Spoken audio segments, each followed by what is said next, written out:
There is the man of the moment, Marshall Aurangzeb. Yeah. What a handsome looking man, like this. She's just phenomenal. Very smart. He doesn't look his age. He goes to gym regularly, and like with my white beard, I look his age fellow, but he's very senior to me. Yeah, it's kind of men you are jealous of, right? You don't want them around your house. Yeah, yeah. Ali Padi, I think we should probably start. We are live on two mediums. I have a Twitter Space live, which is live, as well as we are live. We are also doing a live stream on Twitter. Why I switch on the Twitter Space is so that people can join and ask questions. On the live stream, they can't ask questions, and I see a couple of people are asking me why there is no space, and I let them respond. There is also a live space, so they can join there as well. Um, let me just retweet and let a couple of people join, and then we will start the discussion. Otherwise, how do you like my background picture? Very nice. I'm thinking of learning putting how to put a background. I don't know the skill yet, but I'm new in this, so I will learn with the time. Yeah. Yeah, I'm just giving the Twitter Space link for people who might want to join there. So we are for the audience. As I said, we have a Twitter Space which is live. If you want to ask questions, go to my profile on Twitter, and you should see a live space running. You can join there. We will allow some questions in. And in case you want to watch just the video, you can keep watching the live stream, which is also running live right now on Twitter. Uh, so first of all, let me thank Ali Paji to he joined on a very short notice. I kind of just texted him yesterday, and he was gracious enough, and I'm very grateful for his flexibility. And I see a lot of people joining. So we had a great podcast with Ali K Chistipaji on his channel, The Wire. And I think people liked it a lot. I thought of, and we also had one Twitter Space, Alipaji, that you conducted, which had, a lot of listeners.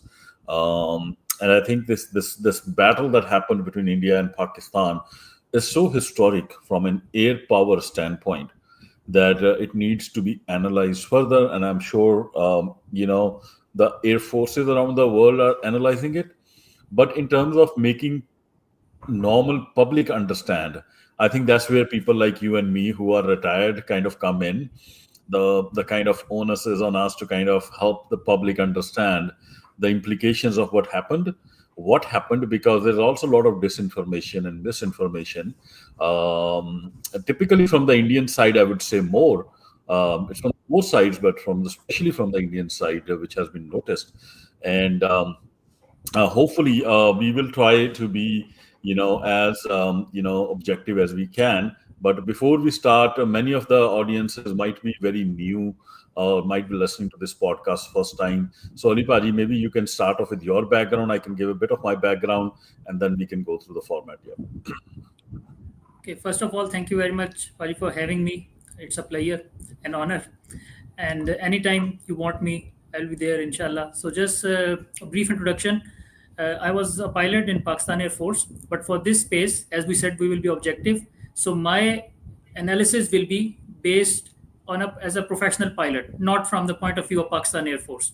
So, I am giving my introduction that I am a retired PF pilot, but that does not mean that I will be biased towards Pakistan Air Force. I will give you my objective, and with logical, all the analysis will be with logic. Then, after retirement from Pakistan Air Force, I decided to pursue higher education. I have done two masters, one in international relations and another in defense and strategic studies. And now I am starting pursuing higher studies, MPhil leading to PhD, again in the international relations field. So I am kind of a academic and pilot both. So this air power and geopolitics, these are two my fields of interest, and I like to do discussions and debates and intellectual discourse on these two topics. Good. Thank you, Aripaji. And for the audience, I'm Harjeet. I'm retired Indian Air Force. I was a fighter controller. For people who might not understand, I used to work primarily on the air defense side of things, and then I left service in 2009, and then joined a couple of multinational companies, and I'm currently in US for last 13 years. And my area of interest is definitely air power, but air power just because of the fact that I come from that background, but more on the same as Ali Paji saying, international relations, especially the subcontinent, the history of the subcontinent, partition history, and how we can take subcontinent, and how we can bring peace, prosperity, and progress. I think that's my main. I'm a bit of an activist in that sense. So. And just to highlight what Ali Paji said, we and maybe I will take a dig on bit on the army. In Air Force, we are taught from day one to debrief honestly. So it is, I think, kind of our training. Even if we try, it is difficult. As I have seen as an Air Force officer to indulge in information warfare, and so it comes as a default. I think that we kind of try to debrief as objectively as possible. So with that said, what Ali Baji I was thinking today was to run through the presentation that Air Marshal Aurangzeb made, and I'll keep pausing it in between. We'll take comments from both of our side. Then I also have some PowerPoint presentation which I'll keep bringing in slides, maybe even after we run through what Air Marshal Aurangzeb kind of briefed, and we'll see how that goes. And let me share my screen here.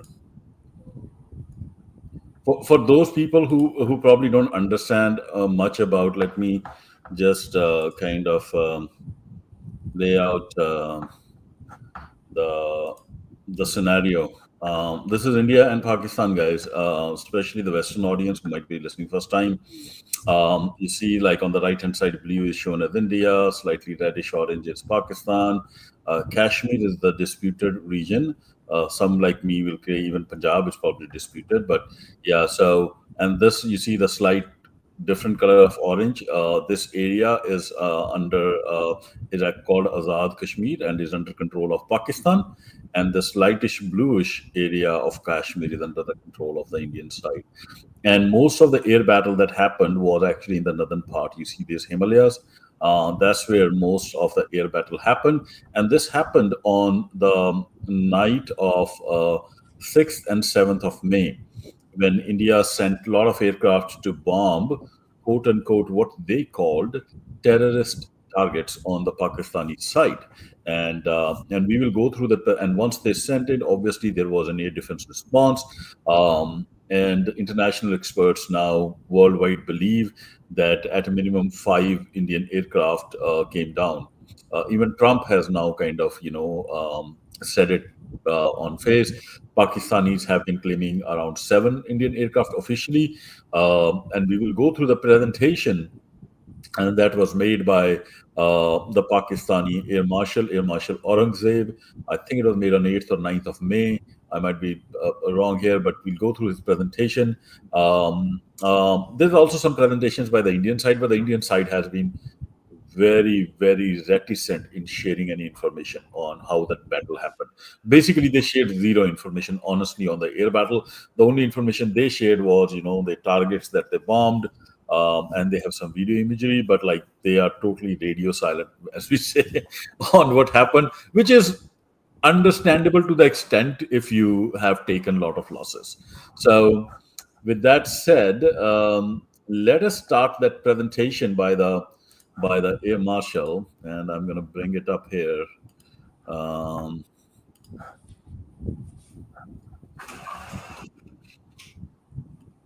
Okay, this is the presentation. Let me just. These are the three senior officers of the Pakistani defense forces who came out to give the presentation, and on the extreme left of the screen is, I think, the Air Marshal Aurangzeb, and he's going to now speak.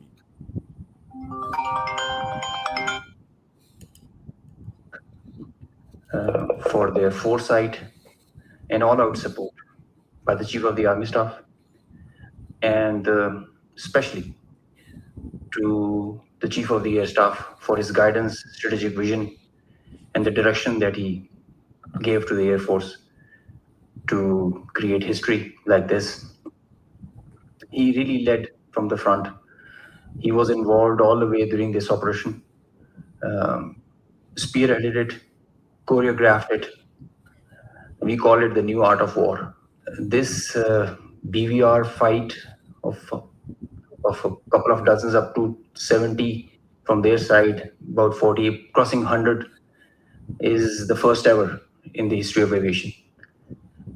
It is going to be taught as a textbook case and a study and a reference material in the aerial combat history.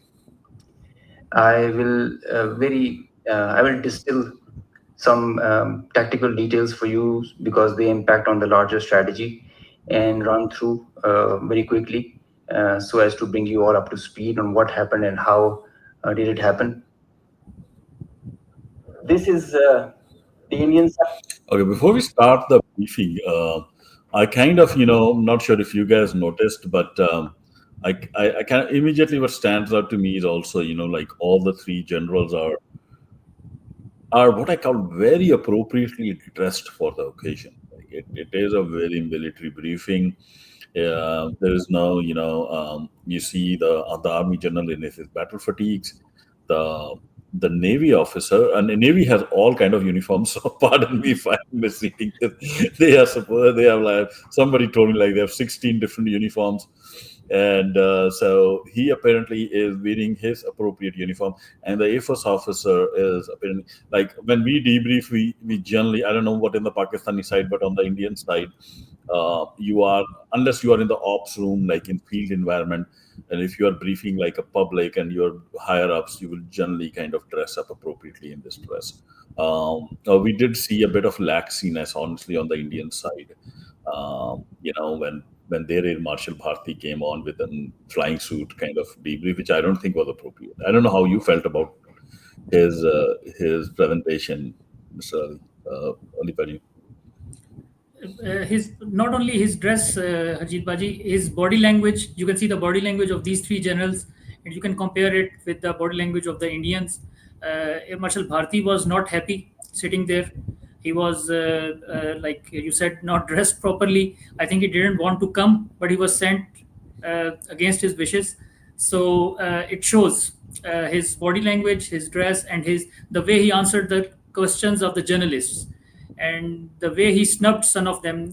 Like he said, "Don't put words in my mouth." When he was asked that India lost aircraft, and he said, "Yeah, somewhat," and they said, were those high performing machines, jet or drones?"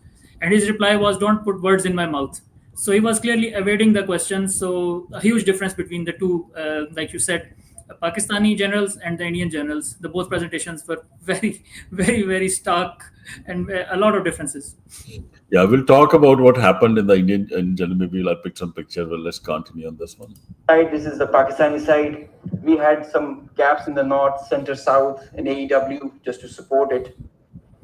And the IF fighters started an initial buildup that was picked up from the north and the center across IB at 0010 hours. And by that time, PAF had initiated its response within 2 minutes. By 0012, our response was activated. The IF started to get their fighters get airborne in large numbers. By the time it has come to 12:30, we were pretty sure that this is going to be the day and the time to knock some sense into these guys once again. So we commenced our multi-domain operations. Yeah, this is what I was, and I think we have talked about a couple of times. Let me bring it back to it, like, yeah, when he has the larger picture. Yeah. So here, Air Marshal, can you, Ali Paji, comment on when you see this? Right, this I think is the picture is 0012. What do you make out of this picture? So, Baji, as you can see, there's the international border, as said by Sir IB. That is the international border between India and Pakistan.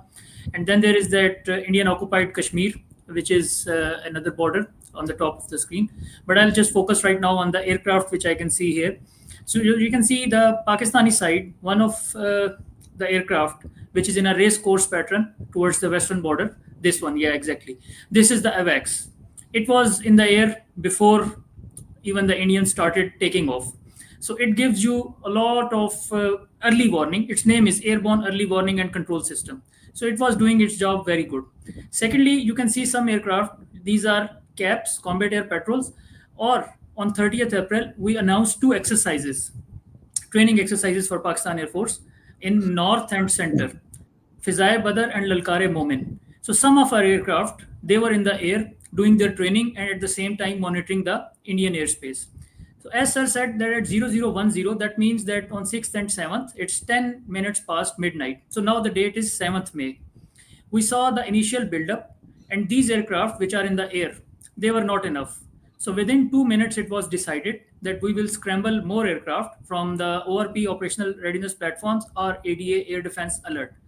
And by the time Indian Air Force, like 1030, 30 minutes past the midnight, they took 20 minutes from the initial build-up till the packages all coming in formation and coming towards the border. It took them 20 minutes. And that 20 minutes was ample amount of time with the exemplary readiness and response of Pakistan Air Force that by the time they were coming towards their targets at 0030, this initial number, which is about, I can say, 8 to 10 aircraft initially, it rose up to 42, which was more than enough to challenge the numerically superior adversary because they had about 60 to 70 aircraft. But we'll throw some more light on that because with the PL-15 and all that, so audience will be would like to hear this, that how 42 aircraft thwarted the plans of about 70 to 72 aircraft. But initially, as you can see, it is just some few aircraft in the cap pattern, and then there is an AVAX, and they gave early warning to the other aircraft which were ready on the ground. And then within 20 minutes, by the time Indian Air Force, all their packages were settling up, Pakistan Air Force was 42 aircraft, phenomenal. Within 20 minutes, 42 aircraft were airborne. Yeah, this is my question, and now I can bring the Ali Paji was on the flying side of things, and I was more like on the air defense side of things. My job was to make sure we have enough aircraft in the air and they are diverted towards the where the right and we disrupt the packages. That's the term we use. So generally, what I was taught was like you will have a lot of strike aircraft. You don't need too many interceptors. You just want to disrupt them because you don't want them to offload and complete their mission. So as long as you have gone ahead and engaged the package, they will get disrupted, and because they have limited fuel, they cannot make huge diversions. But in this case, what I was really surprised was a couple of things, that Pakistan already had 8 aircraft as cap. Is that normal, Ali Paji, to have 8 aircraft in the air as cap? Cap is combat air patrol for the knowledge of people. That means that those aircraft are already configured in an air defense role. They can, because aircraft can have to be configured, like, many of these aircraft are multi-role, but when they go on a mission, they carry specific ammunition for that specific role. So these aircraft were already configured for an air defense role, and they were in the air. But is it normal, Ali Paji, to have 8 aircraft in the cap? Like, how come they had 8 aircraft in the air?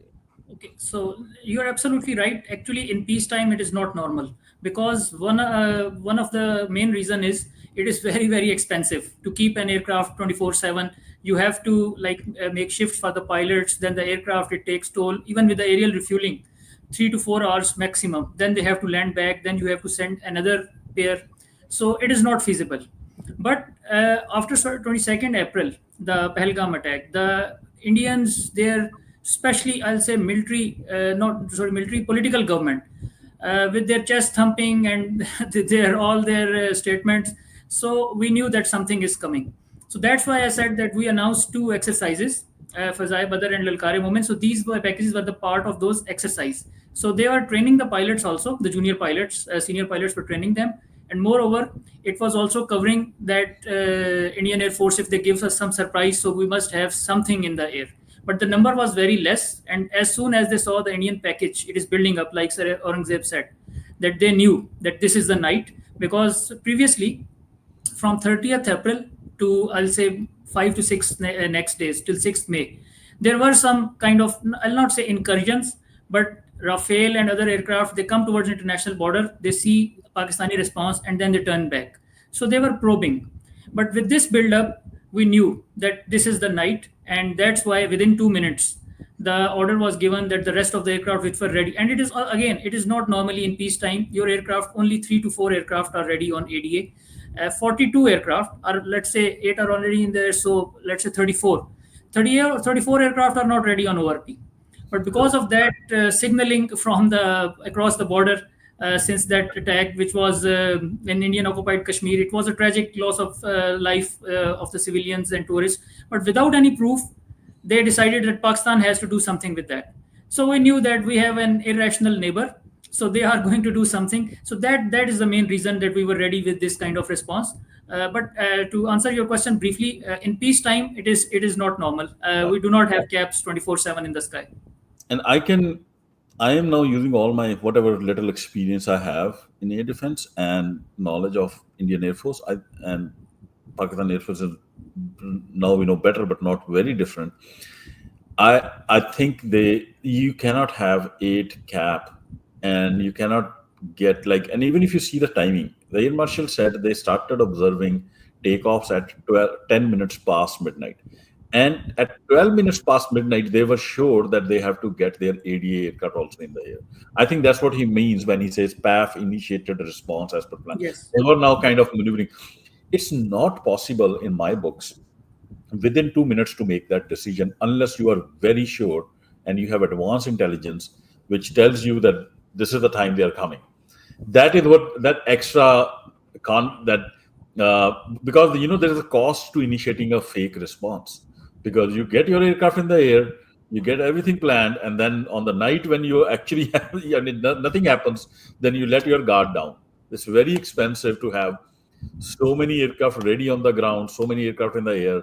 So I think that is where that I would call, I don't know whether tactical mistakes or strategic mistake. If you read Jay Shankar's public statement that we had told the Pakistanis that we are coming and we are only coming for civilian targets and we are not going to hit the military targets. Apparently, the Indian political establishment acted very naively here, I think, thinking that the air defense will not respond. And because the air defense, and I am guessing this level of engagement that happened between Pakistani strategic establishment and the Indian strategic establishment, probably the Indian babus, because from the Indian side, I'm pretty sure none of the generals were involved in that kind of an arrangement. And it will all be babus and politicians.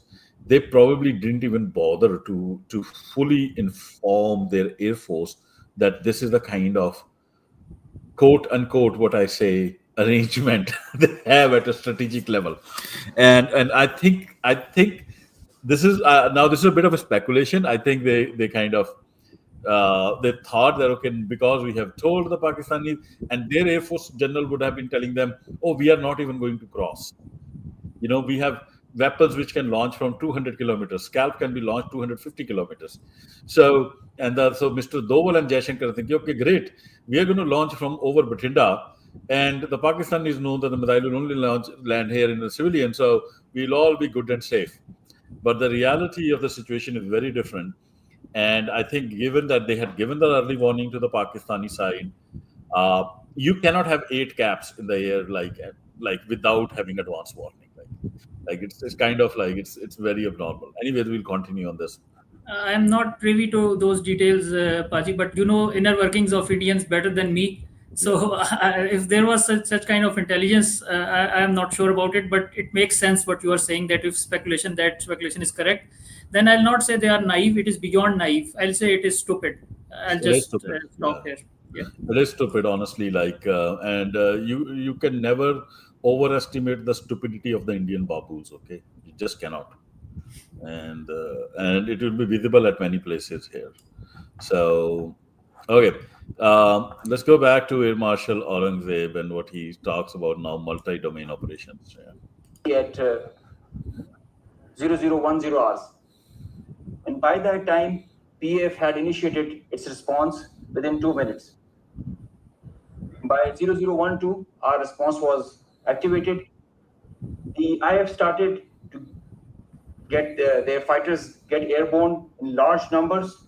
By the time it has come to 12:30, we were pretty sure that this is going to be the day and the time to knock some sense into these guys once again. So we commenced our multi-domain operations, the pride and joy and the new concept of war that we have. This is the picture that's getting jumbled up. We have huge number of IF fighters that are stacked up in azimuth and in vertical. Okay, I'm going to stop on this and talk a bit about this.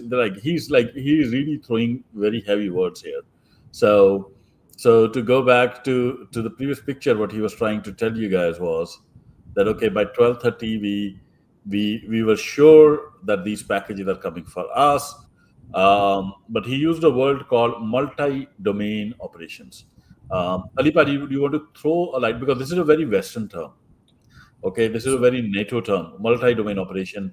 And can you throw some light on that? Yeah. Okay. So basically, it is like previously you only had platforms, aircraft versus aircraft. Then in Second World War, British invented radars, then air defense controllers and all that, then SAMs during Vietnam War, etc. Now, there was a concept of network-centric warfare in the first Gulf War by the Americans. So it is more on those terms that instead of platform-centric thinking, you go towards system-based or network-centric warfare. What this means is that aircraft, the fighter aircraft, which you can see in this picture, it is only one of the pillars of this operation. It has to be supported by space-based assets, then other airborne assets like electronic warfare aircraft and AWACS, and then ground-based jammers, ground-based radars, and they all have to be integrated. So basically, he will use another term which is coined by Pakistan and also the Chinese, and exercises with them. And we also do exercises with NATO and all that. So the good thing about the Pakistan Air Force is that we do not stay stuck in the past doctrines. So we learn with time. If we are doing an exercise with the Gulf countries, Qatar has Rafale and all that, or the Americans are coming for exercise in Pakistan, or Chinese are coming, etc. So we learn from all of them, and then we make our own this multi-domain operations, which simply means, I'll just conclude it simply, that now it is not just platform-based, like Indians say that we will get Rafale and one aircraft will do everything for us. We will get S-400 and that SAM will do everything. It's not like that. You have to have a mesh of nodes, all the machines, the electromagnetic spectrum. We will use another word, EMO, just after this, electromagnetic operations environment. So that EMO, basically, that means that you exploit the electromagnetic spectrum, not only with the kinetic kills, but with the soft kills, jamming, spoofing, and disrupting the enemy's situational awareness, etc. So this it's just an umbrella term to encompass all these technologies, space-based, ground-based, and airborne assets into one term, to coin one simple term. Yeah, just to add to that, we used to have three domains like air, land, and sea. Then we got, now we have new domains like space, electromagnetic spectrum, it's its own domain. Cyber is its own domain, and so there are all kind of these new domains. So today, some people say there are 5, some people say there are 7 domains. So what I think Air Marshal Aurangzeb here is highlighting is that Pakistani Air Force is not just fighting in the air. Don't just think our aircraft is fighting. We were fighting the war simultaneously in the electromagnetic sphere, in the cyberspace, in the ocean space, and the So we were bringing all of them as an integrated force to bear on the enemy, and that's a basically he's kind of flouting his their training and their integrations and the way their tactics and their doctrines. The Indians, and he knows that the Indians are lagging behind in this. The Indian system, then we'll talk about how poorly integrated the Indian systems are as we go through the presentation. Once again, so we commenced our multi-domain operations, the pride and joy and the new concept of war that we have. This is the picture that's getting jumbled up. We have huge number of IF fighters that are stacked up in azimuth and in vertical all across. and the PF DCA response is in position. The complete package, when it gets into shape, it is on 4 axes, and we perceive that they will have 4 incisions just to embroil. Up to 60 aircraft, including 14 Rafales, were electronically ID'd by all through our electromagnetic operational environment. We call it the EMO. So by the time they were in air, we had sorted out and contracted all fighters and accounted for. Okay, sorted out and contracted. Very, very technical. I think Ali Paji help people understand what he meant when he says sorted out and contracted. So before that, another term also, DCA package and 4 axis. So DCA is defensive counter air. So the Indians were aggressive. They were coming for OCA, offensive counter air operations, and we were defending. So DCA package or DCA response was in air. Then by 4 axis, he means that, as you can see, there are 8 boxes in total towards the Indian side, 2 in the occupied Kashmir, 2 in, I'll say this is Indian Punjab. Then third one is, I think, Rajasthan and Punjab border, and the fourth one is in the Rajasthan desert. So this is main 4 axis of their thrust, and we were ready to counter all of them. But in the end, we knew that the third and fourth, they were just decoys, and actually the upper 2 out of these 4, they were the main packages. Now sorted and contracted, very important terminology, because once you lock an aircraft at beyond visual ranges, especially at night, you do not know that who that fighter aircraft or maybe another civilian airliner, etc., who actually that contact is. So first of all, we use some terminologies like IFF, identification of friend or foe, that most importantly in close combat, that whether it is a friendly or a hostile target, number one. Then if it is not friendly, is it civilian or something like that, that it is not part of the air skirmish. So the sorting means that you have to first check, doubly sure that this target that I have locked, it is a hostile target, and if I get permission to fire on it, it will hit an enemy aircraft. So that is the sorting. The contracting is, like you see, if there are 10 aircraft in one package, now all of them, your J10, GF-17 or HQ-9 HIMARS, the high to medium air defense system, they lock 4 of them, and rest of the 6, they are not locked by the same package. So what will happen is that on 4 aircraft, 4 targets, you will shoot multiple air defense missiles or air-to-air missiles. So 4 of them will be destroyed by multiple shooters, and the rest 6 of them, they will be either free to engage you or they'll turn back. So the next important terminology is contracting, that you assign contracts that, okay, this northernmost target, J10 will handle this. Then in the south, this will be handled by JF-17. And the one which is lagging behind, let's say, hypothetically, it will be handled by the HIMARS, the air defense system, or the LOMADS, low to medium air defense system. So basically, in a nutshell, this is sorting, that you, first of all, you doubly sure that this is a hostile target, number one. And then you give contracts to each and every member of that formation, or the ground-based air defense systems also, that who is going to take out which target, so that you do not waste your missiles, that four aircraft are simultaneously shooting on one single target, and rest of them are free to engage us, and they can go back. So it will be a wastage of effort. So basically, sorting and contracting is that phenomenon. Yeah, but I just want to kind of highlight like how phenomenal this is. Okay, this is like what he's showing here in Marshal Aurangzeb in a very nonchalant way is a very, very deep capability. Because first of all, he says the DCA that by 30 minutes past midnight. So the Indians took almost 20 minutes. They started getting airborne somewhere around 10 minutes past midnight, and they took 20 minutes to come into this formation. These 4 different axes and these 4 different strike packages, let's call them. And this picture that you see of 4 axes is very much what Indians practice. They feel they have a lot of aircraft and they can overwhelm the Pakistani air defenses. Many of these are decoy packages in the sense, like as Ali Paji said, number 3, number 4 in the south, they will never enter. They will just turn back. They'll come close to the IB. They'll turn back. The idea being that they will divert some of the interceptors towards their side, and that will help the main packages kind of slip in and throw their bombs. But the fact that what Air Marshal Aurangzeb here is claiming, by 2030, by 30 minutes past midnight, they were able to identify, electronically ID every single aircraft. So they were able to know that, okay, in this number two formation, these many are Rafales, these many are MiG-21s, these many are Su-30s, etc. And then not only sort them out, like the sorting is not only has to happen in the package. Keep in mind there are civilian aircraft here, and we will talk about the work done by some of the Pakistani analysts. The Indians were like, I think it's criminal.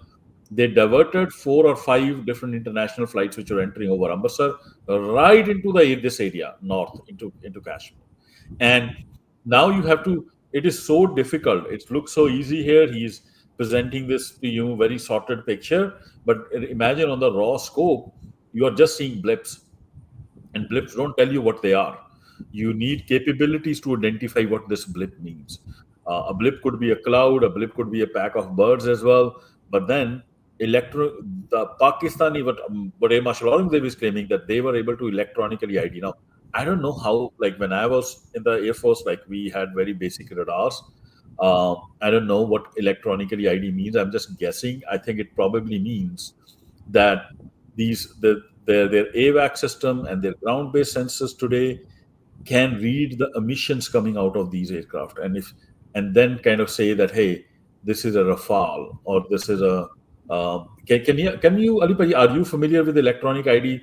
This is new stuff to me. Like I used to work when we had to just use our common sense whether this is a Rafale or a Su-30 by just looking at the speed and the height. Yeah. I'll just briefly discuss this, Paji, because you see, the modern warfare, as I said, it is electromagnetic spectrum. Briefly, what is electromagnetic spectrum? Even the light we see, visible spectrum, that is in electromagnetic spectrum. X-rays, ultraviolet, infrared, and radio waves. They all have some certain frequency or wavelength.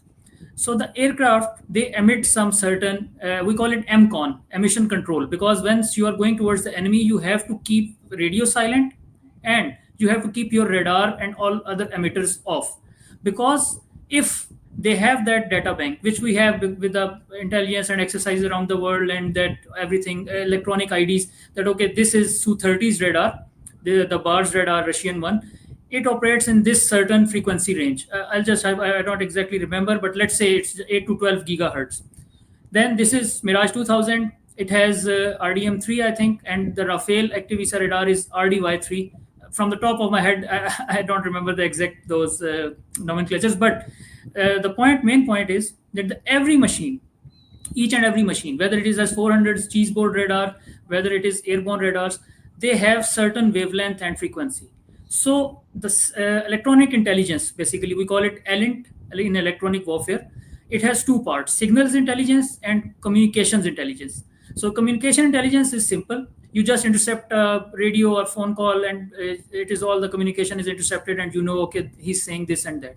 The signals intelligence, it is not something that the sound waves or you are listening to somebody. It is exactly the electronic signature which Sir Aurangzeb is talking about, that you record that and then you put it, let's say, in your database, and next time, whenever your radar warning receiver, RWR, it will receive that certain wavelength or frequency. It will exactly tell you that it is from the radar of S400, MiG-29, Su-30, or Rafale. So in theory, it is quite simple, but technically, it is a lot of like hard work that you have to make that data bank. And we'll talk also about in this that the Spectra EW suite in Rafale, if the data bank is not updated for the latest threats, it is as good as dead. Yeah. Because on that, Raji, my question is like, if this is true that the Pakistani air defense was able to electronically ID these guys when they were coming, does that mean that the Indians were not maintaining radio like emission control? Like they probably thought that, and I will not be surprised honestly, because the Indians have the mindset that they are the superior air force. Like they will go all guns, like they will go in daylight with their radars on and let them come, and then we are going to take their aircraft down, kind of a Because otherwise, if all the aircraft were silent, which I don't think they were, there should not have been a way for them to electronically ID them. Am I thinking correct? Yeah, absolutely right. And that is exactly the terminology used around the world by from United States to Turkish Air Force. Also, it is MCON, emissions control, EMCON. So it is SOP, especially once you are going in combat. So you are in MCON mode, because if you are not silent and you are not controlling your emissions, you will pick it up just like this. You Nowadays, have, you have a flashlight. You're a sniper, and you put a flashlight on your head. yeah, exactly, It's exactly, basically like exactly. that. That's my point. So So the that we know. Indians, Here I am. lucky for us, they just talk big, like we are going to destroy Pakistan, and oh, Pakistan was a part of India before 1947, and blah blah blah blah blah. But once it comes to actual combat, I can again, from a very neutral point of view, you ask this from any pilot, professional pilot, whether he's Russian, whether he's Turkish, whether he's from America, I don't know, Canada, etc. He will tell you that this is the basic concept, that you have to keep quiet, okay? Otherwise enemy will immediately pick you up. And they were not maintaining that emissions control SOPs. They were talking on the radios, right? And too much, rather too much talking on the radios. They were trying to adjust their packages. They were not on the same data link. The Rafales were not integrated in Indian Air Force. So even if some they have in between their formation, they have secure data link. But once they have to talk to all the other, because the backbone of Indian Air Force is Su-30 MKI. They had about 272 in numbers, around 13 to 14 crashes. So now they are about 258, 13 squadrons. So they have to talk to them. Now Su-30 is a Russian aircraft with Russian radar and Israeli avionics. The Indians do not have the source code of Rafale. They cannot integrate that aircraft with Su-30 MKI or MiG-29 or Mirage 2000. So they had to, in that 20 minutes they were adjusting, they had to speak up, and they had to, they were also emitting all kinds of electromagnetic radiations. So just like this red bullet on the screen, 60 IEF aircraft, including 14 Rafales, electronically ID'd with augmentation through scrambles, crossing 72 and more. So initially there were 60 aircraft, and we exactly knew that out of those 60, 14 are Rafales. And then the number increased to 72. So the other were Su-30, MKI, Mirage 2000, and MiG-29. So ask any professional pilot around the world, not maintaining emissions control during a combat scenario, blunder, huge blunder. Yeah, this is where I kind of the data link. I think you kind of held. So because they were not on the same data link, like Rafale were on different data link. Now, if a Rafale had to know the position of the Su-30 in the same formation, and basically they'll have to give them an RT call, like, where are you? I am kind of maintaining so and so height. If they had the data link, because I have never seen data link in function, they would have seen everything like on their computer screen within the aircraft. So this is exactly what was supposed to happen within Rafale formation. I'll not like to go ahead, Paji, because I think we'll see this with Sir Aurangzeb's that RT of Godzilla formation, because I have seen this briefing many times. But I'm just trying to say is that even if the Rafales themselves were on data link, with our electronic warfare, which again, I'm not biased because I'm a Pakistani, it is what it is. Electronic warfare of Pakistan Air Force is superior than Indian Air Force, because fortunately for us, unfortunately for them, they are focused still in 2025 on platforms. Rafale is an excellent aircraft. Okay, if we induct Rafale, we will be number one in the region. S-400 is the best air defense system. If we induct 5 squadrons of S-400, we will be invincible. The modern combat does not, like Sir Aurangzeb said, the modern art of warfare, it is not platform centric. Yeah, that brings me to this. Like, even if, let us say, the pilots might have, let us say, assumed that they kept their radars off, okay? But nowadays, all of them carry jamming pods. The jamming pods are also transmitting.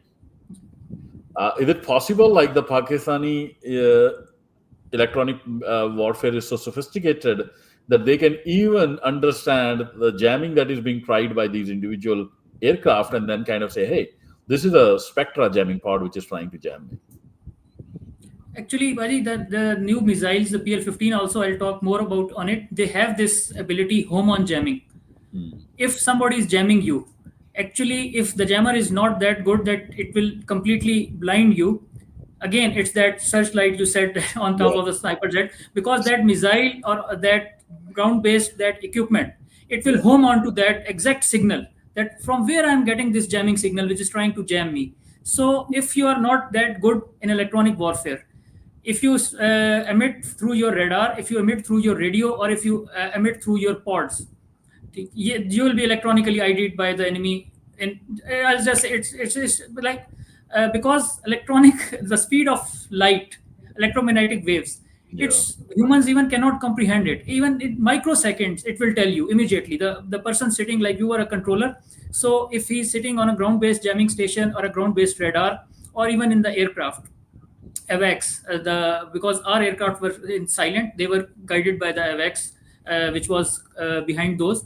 So the computer will immediately tell you, okay, this blip is this aircraft, this blip is this aircraft, this is this much azimuth and vertical. Another word used by Sir Aurangzeb, azimuth is horizontal, and vertical means in the height. So they were stacked horizontally in azimuth and then vertically also.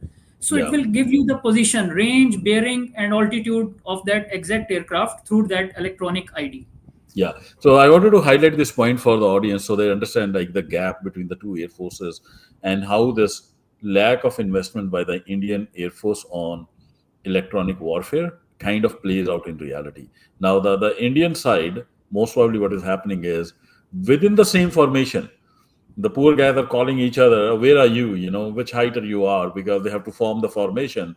And and none of these aircraft, okay, none of these aircraft knows where all the 60 aircraft are.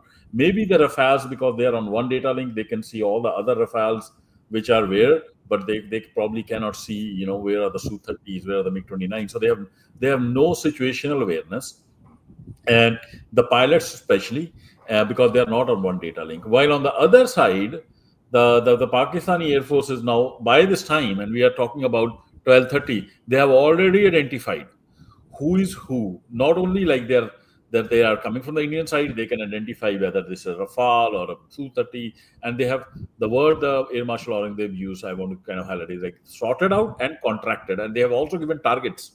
Like, okay, Ali, you are going to focus on this formation and these aircraft, and Harjeet, you're going to focus on this formation and these aircraft. That's phenomenal, right? That's phenomenal. Like he's making like, if this is what they achieved even before, actually, keep it in mind, this is for the audience, the Pakistani Air Force till now cannot fire at these aircraft. Okay, Yeah. they cannot call them hostile because these guys are still in the Indian territory. How do you, if you declare them hostile and you tell any of your fighter planes to fire, you might end up starting a war because like they have not committed any hostile action. So imagine the pressure whosoever is controlling their air defense system is in. Like he can see them, he can see them forming, but he cannot fire, because if you mistime that decision, and if suppose this was just an exercise, Indians do it all the time. Indians fly these 70 aircraft, they'll take them to the bottom and they'll turn back. They do it all the time. And suppose it is that kind of an exercise, then you basically have a diplomatic like mishmash on your hand. Let's continue. The 60 number that augmented to 72 through their scrambles that kept on coming just to reinforce and supplement and to saturate the air defense. They thought they could do that for the Pakistani edge, air defense ground environment. The complete DCA package response by Pakistani side was also there. We had 42 high-tech aircraft on our side, and the strategy was to have force concentration in our selected AOR and fight at our own strength. PF fighters ensured Pakistan's air sovereignty, and because of that, we first rerouted all civilian traffic that was about to go from Lahore, Islamabad, and this area, because we thought that this is going to be the hot plate. So we wanted safety for all the civil airliners. When they had seen this kind of a strong defense on our side, they resorted to launching their air-to-ground weapons while being cis frontier. And as soon as they had launched the weapons, we could ID that instantly. And the chief of the air staff, as I mentioned, he was in the COC. He has been there for a couple of nights. I have seen him there. So when I said that he spearheaded and he led from the front, he really did that. And he changed the contract. We were given the rules of engagement first to deter. And as soon as this thing happened, we changed our rules of the game in the air from deter to assure kill, deny own loss. Our strategy changed. We had a plan. We thought that Indians, the last time they said that they would have Rafales and they could have created any difference. So we targeted their center of gravity and the Rafales. Okay, this is phenomenal. Let me just bring that picture up. Okay. Yeah, Ali Baji, phenomenal. Okay, I'm amazed by all the it took him 1 minute, but like there's so much action in that 1 minute that people don't realize. And I think okay, 42 aircraft in the air, and they've changed the rule of engagement. But the amount of capability that is hidden and the practice that has gone into making those decisions, I'll let you kind of take a snap. So, as a controller, but I'll explain it to the audience. Once it becomes a fur ball, yeah, aircraft are mixed, formation are jumbled. So the aircraft controller's worst nightmare, he doesn't know who is who. So first of all, it is the constrained airspace, 42 aircraft on one side, 72 on others. So that comes out to be around 114 to 115 aircraft. And another thing, I think, but now the time is 0037. So just remember that it all started at 0010. Now, within 27 minutes, the Indians took 20 minutes and the Pakistan Air Force was ready, contracted, sorted, everything. But as you said very rightly, exactly your sentence was repeated by Sir Aurangzeb also right now, to overwhelm the air defenses, edge, air defense ground environment. So we have overlapping radar cover and also the airborne electronic early warning aircraft. It is giving you a whole picture. So we call it edge, air defense ground environment. And the Indians were trying to overwhelm it by bringing more and more from 60 to 72, 72 plus aircraft.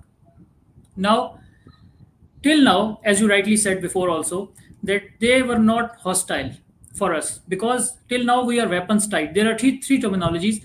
First, you are weapons tight, you cannot fire. Then you are weapons hot, that get ready, get your weapons and master armament on. And once you are weapons free, then only then you can shoot.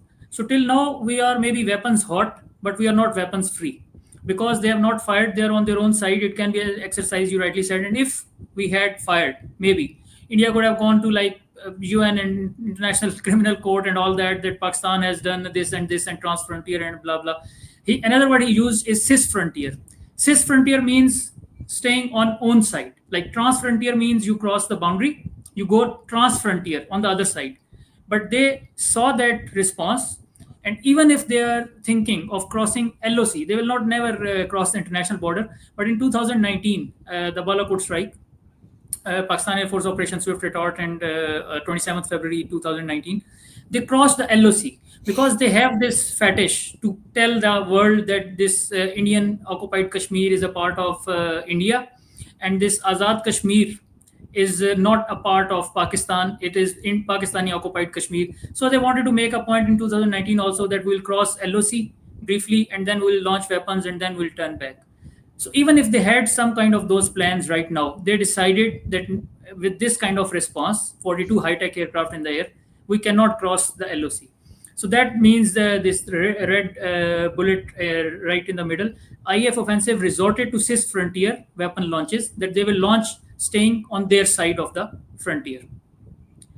Right now, as soon as they launched, the rules of engagements changed. Before it was weapons hot or weapons tight. Now it was weapons free because the Worthy Chief of the Air Staff, as Sir Aurangzeb mentioned, that he was in COC, Command Operations Center, for the past 2 nights. So as I said before also that since 22nd April, we were expecting that something like this can happen on any night. So even 2 nights prior to that, the Chief of the Air Staff was there. Now he was also there at 0037 on 7th May. As soon as Indians launched the weapons on the civilian targets, which they proclaimed falsely that those were terrorist targets, we changed the rules of engagement. And from deter, it became assure kill, deny own loss. Now, Waji, here again, I'll just focusing on the audience. This becomes so much more difficult with civilian aircraft and that sorting and that contracting. And another term he used was that fight on our own terms, because the S-400 on the Indian side, it has 600 kilometers of detection range and 400 kilometers theoretically of shooting range. So I have to think of that also. So, like you said, the pressure on the pilot, he's sitting in a cockpit, he's emissions control, radio silent, cannot talk to anyone else, alone in the cockpit, looking at all the picture, waiting for the orders to kill, and then he has to think of the, because Rafale again, Indian Air Force has down the market of Rafale, but actually it's a very very potent aircraft, and the Meteor is a big threat. The Meteor BVR, luckily Indians were not carrying. Well, again, it's a blunder on their side, but lucky for us. But we were expecting Meteor and S-400. Indians will use that. So keeping that threat in mind, staying outside their launch envelopes and then shooting them down, I can salute those pilots who were there at that time in the air. It looks simple on this slide, but it's exceptional, It is amazing. exceptional. It is Yeah, exceptional because the very first thing that is exceptional to me is, imagine, like, for people, like 42 aircraft are getting airborne, like 8 are already in the air. Okay, you have to tell them where to go, like, and you have to tell them so that they're not running into each other. Like, the risk of fratricide is huge. Then you are getting airborne 36 more aircraft from different air bases. When they are getting airborne, they have to be told where to go. Like, it's not that they can make their plan on their own. So imagine if there are 42 aircraft in the air. Let us say they are in a pair of two each. We are talking about 21 different formations, small two pair aircraft, who have to be told where to go. Imagine the amount of communication you have to do with them. I don't know how it is done. I honestly, like, I have never handled. I can't imagine. There must be some tactics that the Pakistani Air Force have developed. Maybe it is through the data link. Maybe it is just some kind of, they see it in their helmet mounted stuff, some kind of this super advanced stuff. Because in the old way that we used to manage interceptors, it's not possible. Like, I cannot manage 21 formations and give them, okay, number one, I would not even remember their names, which is Godzilla, which is Tiger, which is, so I'll get confused. And you go here, and it'll be like confusion in the air. So so you see that these, like, the way he's showing that, and what the word he used was, we were able to have concentration of force. I think what he's saying is, he achieved superiority. Like, it looks like the Pakistan have less aircraft, but in reality they have more. They have air superiority now, because the Indian side, if there are 72, not all of them are in an air to air role. Many of them are probably just carrying too much of, weapon load, even if they have some air to air load. Then what the word he used was, they were able, because the Pakistanis were able to identify that the main package is north, and the two north ones, most of their interceptors were concentrated there. So in that limited area, Pakistan probably was able to achieve in terms of more aircraft than the Indian side, even to kind of do an air-to-air battle. So I think that's a good strategy, because that tells you, that this is where all the tactics and practices coming into picture. Without without the surprise on their side, the Pakistani air defense system, or their controllers, are able to bring in advantage for the Pakistani side by being able to sort early, being able to, understand where the package is coming from, and then concentrating that force on that area where the main packages are coming from, and they will not bother diverting any interceptor to the south, which they know is not going to kind of, not doing anything. The another thing that stood out to me was that he said, and this is phenomenal. I have never heard of this. This is the first time I'm hearing. He's claiming that when they launch the weapons, the Indian side, that is when they change the strategy. Now imagine this is happening in seconds. Okay, somebody's launching weapons in second. So how were they able to understand that the Indian aircraft have launched air to ground missile? Is that a new capability? Like, because I assume those are like just bombs, and or they probably are listening to the RT. Like that's also phenomenal. That's exactly you hit the nail on the head, because RT of Godzilla formation, Rafael formation, you'll just listen to it in a few minutes in this video. So we said that we had hours, about 2 hours, 2.5 hours of RT of the whole formation, because this like extended play time more than 1 hour. Again, it was phenomenal that for 1 hour, all those aircraft were in air and locking each other and then turning back and then again turning towards the enemy. And it's called grind. You're grinding in a race course pattern, turning cold, then turning hot. So they were listening to the RT, and as soon as the Indians, they were given the order, or the pilots, the lead formation, they said, okay, launch the weapons. Immediately at that time, the air chief knew that they have launched those weapons. So even before the weapons they landed in Pakistan, the order was given that those aircraft, that as a shore kill, deny on loss. Immediately within seconds, it's like just in 1 second, he heard that the Indian aircraft are launching. He just gave the order, okay, weapons free.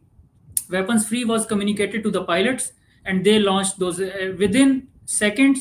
As soon as those aircraft were turning back towards India after launching their missiles, they were shot, because it was not more than a gap of 5 to 10 seconds. Yeah, so this is where phenomenal. This is where I think the professionalism. This is where I kind of have a lot of respect for Air Marshal Sidhu, because I can tell you from experience, if this was a normal officer and not the air chief, even if he had listened to the RT saying weapons launched, he would not have had the courage to say hostile, because imagine, like, you're like, it's you're just listening to RT, you could have misheard something. It takes courage, because you Yeah. to push that button, you are starting a war. So the fact that the if Pakistani Air Force had their air chief kind of controlling the battle at that point in time, which again I find it very phenomenal. This shouldn't have been happening unless they had advanced intelligence. It would, like, how many, and then I think the Air Marshal Aurangzeb said that he was there for last 2 nights. So basically, probably he was camping there in their COC or whatever stuff. And but then he took the decision. I can tell you, like, with my little professional experience, if it was not the chief marshal, if it was a normal controller on duty like me, generally it's a junior controller, a flight lieutenant, squadron leader, maximum wing commander, he would not have the guts to change the rules of engagement. Like, he would have tried to get another confirmation, Yeah, yeah. okay, and another confirmation before saying go ahead and shoot this aircraft. Because what if you took a wrong decision? Your neck is on line. It's court martial next day. And I think that also made a difference, like their chief of air staff being there. Yeah, so hats off, like, full respect to Air Marshal Sidhu. He's a very quiet guy. It seems never seen on video TVs, but yeah, that's kind of phenomenal. Changing, like, people don't understand how big this event is. Changing the order to a shore kill. Yeah. Actually, Paji, that's why, like you said, that in 2008-9, once you retired, at that time it was very difficult. Actually, his leadership, the training and leadership, Sir Aurangzeb will also emphasize on that we are numerically inferior. The enemy is much bigger, but because of our training and the leadership of our command, we have that edge. Because in the last 3 to 4 years, post Balakot 2019, Air Chief Marshal Babar Sidhu has completely changed the rules of the game. Indians are still stuck in those old doctrine, but Pakistan Air Force has advanced, as Sir Aurangzeb said, new art of warfare under the command of Air Chief Marshal Sidhu. Yeah, one day I would love to, meet him. If it means going to Pakistan, I'd love to go and meet him there. Okay, anyways, let's just continue this presentation. And we had one speaker come up, and if anybody has questions, please, you can type the questions in the live stream, or you can raise your hand here. We can take questions. We had a plan. We thought that Indians, the last time they said that they would have Rafales and they could have created any difference. So we targeted their center of gravity and the Rafales. That's why you see good numbers for that. We would have had more numbers, but we showed restraint. Ladies and gentlemen, the thing about this whole play time was this thing lasted for more than an hour. With so many large number of aircraft, so many large number of aircraft on both sides, with so many grinds, and the flow of the PVR, the modern warfare has changed so much that the long stick The employment is if you don't shoot, you get shot. So that is why the art was to employ them optimally, and that was a big challenge for us. That is why I say that it has never happened before. These are the Again, heavy terminology is long stick, BVR, and the other one more. I think he said. But over to you, Alipaji. Help people understand BVR Yeah. combat, So how it is again, different. I'll just make it very simple for the audience also, because one thing he said, center of gravity. So basically, center of gravity means that there are MiG-21s, Jaguars in Indian Air Force. I have the numbers on the tips of my finger. 258 Su-30s, about 110 Jaguars. MiG-21s are retiring next month in September. So the but center of gravity means that MiG-21 or Jaguar, it does not have the same impact as Rafale. So if you lose one Rafale, I'll say it is like maybe equal to 4 or 5 or maybe 6 MiG-21s. So the focus was because of that chest thumping again by Prime Minister Modi. Post 2019, he said after that Abhinandan fiasco, and he was a prisoner of war after his aircraft was shot down. So he, in a political rally, he said, "Ke agar Rafale hota." So if we had Rafale, so the things would have different. So the Pakistan Air Force, we were like waiting for this. Okay, now you have this time you have Rafales. So the focus was on Rafale. That's why he said you see good numbers. Then another thing he used is the long stick. In simply, long stick means longer range, because beyond visual range means anything above 20 kilometers, like any missile that can shoot. Nowadays it is 200 kilometers, but just previously, since Vietnam War, it was decided that okay, till 20 kilometers it will be within visual range, and the dog fighting is very close, like you gunfight and etc. And beyond 20 to 100 to 200 kilometers is BVR, beyond visual range. But now within BVRs there are ranges. Some can shoot to 60 to 80, some can shoot to 100 to 120. So the Chinese PL-15, Indians were confused. Air Chief Marshal retired Baduria, he's an ex-Air Force chief. He was like saying that Pakistanis cheated. They told us that we have PL-15E with a range of 145 to 150 kilometers, but then they shoot us at 198 kilometers. So that's not fair. And so the Indian Air Force was not ready for more than 150 kilometers. But with that long stick, now the range is up to 200 kilometers. Did he It's say like, that? Air Marshal Bhaduria made that statement. yeah, absolutely. You can just see he's interviewing during the interview. He said actually what happened was, you can just Google that video. Okay. Actually, what happened was that Pakistanis, they were supposed to get PL-15E export version till 150 kilometers. But what we didn't know was that they will get the actual PL-15 from China, and it can shoot up to 200 kilometers. So we were not ready for that. That was phenomenal. An ex-Indian Air Force chief saying that like it was cheating, yaar, ye to aapne, what have you done? It's pretty much like Modi saying, हम तो उनके civilian पे Yeah, हमला yeah. किए थे and हम पर ही हमला कर. हम पे हमला कर दिया तो वही तो फिर जहाज भेजने की क्या जरूरत थी, बस में रख के बम भेज देते. Anyways, yeah. So that means basically long stick, that the BVR, whichever can shoot at longer ranges. Like, yeah, as you see, there is one aircraft, it is firing and then it is turning away at about 110 kilometers, and the speed of Mach 1.5, 1.25. If the other aircraft can lock this shooter before that, and it has missiles longer range, which is called long stick, so it will shoot it before even it launches its own missile. So in simple terms, it's long stick just means longer range of the missile. We will spend a bit of time later when we go to the PPTs, where we will talk about this BVR combat in a bit more detail, so people understand and these capabilities of these BVRs. And let's continue with the presentation. Where is it gone? Locations with the range bearing electronic ID that we think that we are sure that we have shot. A MiG-29 was shot 8 miles from LOC, bearing 24320 nautical miles from Srinagar.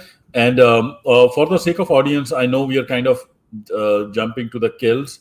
We will spend some time. I have some PPTs where we'll talk about the actual tactics on how we think the PL-15 actually was able to bring the Rafale down.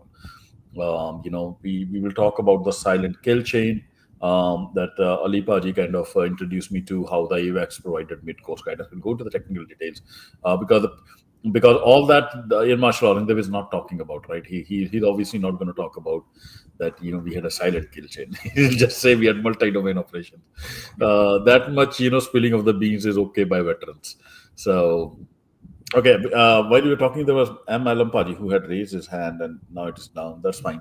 Somebody wants to ask a question. A Su-30 was shot 192, 19 miles, 25 miles from LOC. We have the exact details because you cannot, in the modern battlefield, you cannot conjure up things out of imagination.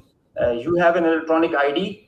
The aircraft gets picked up by his data link. Yeah, we have a hand raised. We can take a question in between. That gives me a break. Sure. Haji, go ahead. Hey, Harjeet, I hope you're good. Interesting conversation. So, I thought I should join. My question is, do you know that the PL-15, if I'm not wrong, I think it's PL-15E, it has an extended range of 250 kilometers, if I'm not wrong. I think of what I know, I could be wrong. So if you correct me, I'll stand corrected. The Pakistani Air Force used the PL-15 East. So, and that's how they shut the Rafale down. But this is something that, if it's speculative and if I'm wrong, I'm willing to listen to the other, rebuttal, and then, I'll stand corrected. Yeah, I think that could be true. Like the PL-15E is the export version, which is 150 kilometers, 145 kilometers on paper. And the PL-15, which is the domestic version, I think on paper they claim even 300 kilometers or 250 or 300. So we don't know which missile they actually used, but the Indians are claiming that they had thought they will only use PL-15E, but they actually use PL-15. Fine, that's what war is about. Ask Mr. Doble, why did he not know that they have PL-15? But yes, I'll let Ali Paji comment on which actual missile they use. But I have probably heard Air Marshal or Air Commodore Khalid admit that they had PL-15. But yeah, Ali Paji, go ahead.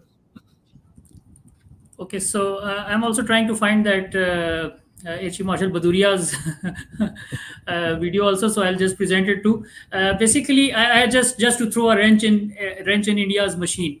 So if I say E, the letter E, you say it is PL-15E export version. What if I say that PL-15E means PL-15 extended range? Yeah, extended version. So maybe it can go to 300 plus. Like what will you say to that? Because as I said, the doctrine, I have an issue as a pilot, as a professional pilot. Not as a Pakistani, I'm very happy. Absolutely, Indian Air Force, well done, continue. As a professional pilot, you always give worst options to yourself and best options to the enemy. This is the first rule of air-to-air combat training, game plan making. So if I am a pilot, let's say I'm an Indian, and I have an issue that I have been told that PL-15E can only go to 150 kilometers, but in the back of my head, I have some doubt that maybe China has given them those other missiles and it can shoot up to 200. So as a pilot, I will make my game plan for 200 kilometers. I will take defensive tactics at 200 kilometers. I will never say, okay, I have Rafale, I am better. India, Pakistanis, those Chinese missiles, they do not work. Chinese technology is this and that, blah, blah, blah, blah. And I'll go and I'll be hit at more than 150 kilometers. And then my retired Air Chief Marshal will say that this is not fair, what just happened to us. So basically, again, I personally, frankly speaking, I do not know what missile was used. But in my opinion, what I have researched myself, PL-15 Chinese, they claim that it is more than or equal to, for PL-15 export version also. So theoretically, it can shoot above 145 kilometers in high, like from 40,000 feet in Block 4, you shoot and the aircraft is coming head on, the target is coming head on. So in those scenarios, because there is no exact range, no one range. If you change the height, the range reduces. If you change the target's aspect, like it is coming head on, it is more. If it is going away, it is less. So it's a whole algorithm. Probability of kill it is a computer, the flight computer, flight control radar. It computes and it tells you, okay, now your missile will hit. It can be at 60 kilometers. It can be 160 kilometers. So this is just amazing that Indians are still stuck in that. Ke, या PL-15E था या PL-15 था. So you should come out of this as an Air Force. It's It's almost like the same excuse, like the Air Force came up with and say, oh, the politicians tied our hand behind the back yeah, by saying that you can only target the civilian ones. Otherwise, we would have first done seed and then, like, man, like you were given a mission. The mission is always political. The political mission was, or military or whatever, that you have to bomb these civilian targets and we don't want escalation. It is as simple as that. To avoid that escalation, they were supposed to target only the civilian one. If you did not have the capability to do that and come back safely, you should have said so. You took that mission, and after you got the chitrol, now you're complaining that I was not given the full, freedom. Otherwise, I would have done this and that. Although it's like it's kind of a bit too late, Okay. Anyway, it was very funny when they said our hands were tied behind our back. I said, "Oh man, this is just not very, not very professional to make that statement." Anyways, Sanpati, we'll come to that, and then we'll talk about. I have in my PPT. I have and I think you're very right, Ali Paji. The PL-15 speeds at 145 kilometer because of the dual motor is still significantly higher than the AIM or Meteor, which tells me that its range is probably more than 145, depending upon the aspect of the aircraft and where it is going, etc. So it is both Meteor and PL-15 claim the same range, but the reality is that PL-15 has higher velocity at longer ranges, which theoretically means it should have more range than Meteor. Anyways. As soon as you put on your radar, you show yourself, and nobody can hide, nobody can deny that. A Rafale was shot 54 miles from LST in Srinagar, so you can have all these details. We have exact range bearings because and when you employ your weapon, you know exactly when the missile is getting active, when it is getting and the blip is disappearing, which is verified as you get down for the debrief. So none of the claims have any fat in them. So they are pretty clear, pretty concise, pretty accurate. And I have a audio from a Rafale formation that I will. Yeah, this is where I kind of take it with a pinch of salt when he says it's like 100% accurate. And maybe that's because I come from the old Air Force. Nowadays, things have changed a lot. The blip can vanish, but the aircraft might still not fall, right? It could just vanish because of the terrain. There could be other things. Yes, now you have a higher probability that your missile, but yeah. Alipa, what's your comment on when he says we are 100% sure they came down because we have electronically ID and all that stuff? Okay. So two things, Paji. Basically, one is that, again, coming back to that electronic ID. So electronic ID is coming, and once just exactly when the missile hits, missile exactly tells when it is going active and when it is going to hit the target. The pilot knows all that information. So electronic ID disappears. Again, one can say that, okay, maybe he stopped. I don't know why he was emitting before, and as soon as the missile hit him, he stopped emitting. All his radio, radar, and the jammers pods, they were gone from the electronic ID. Yeah. Secondly, the blip, it does not just go away from the aircraft, the shooter aircraft's radar. It was not even actually on. So the radar coverage from the ground to the AVAX, it was from the ground level to up like 70, 80,000.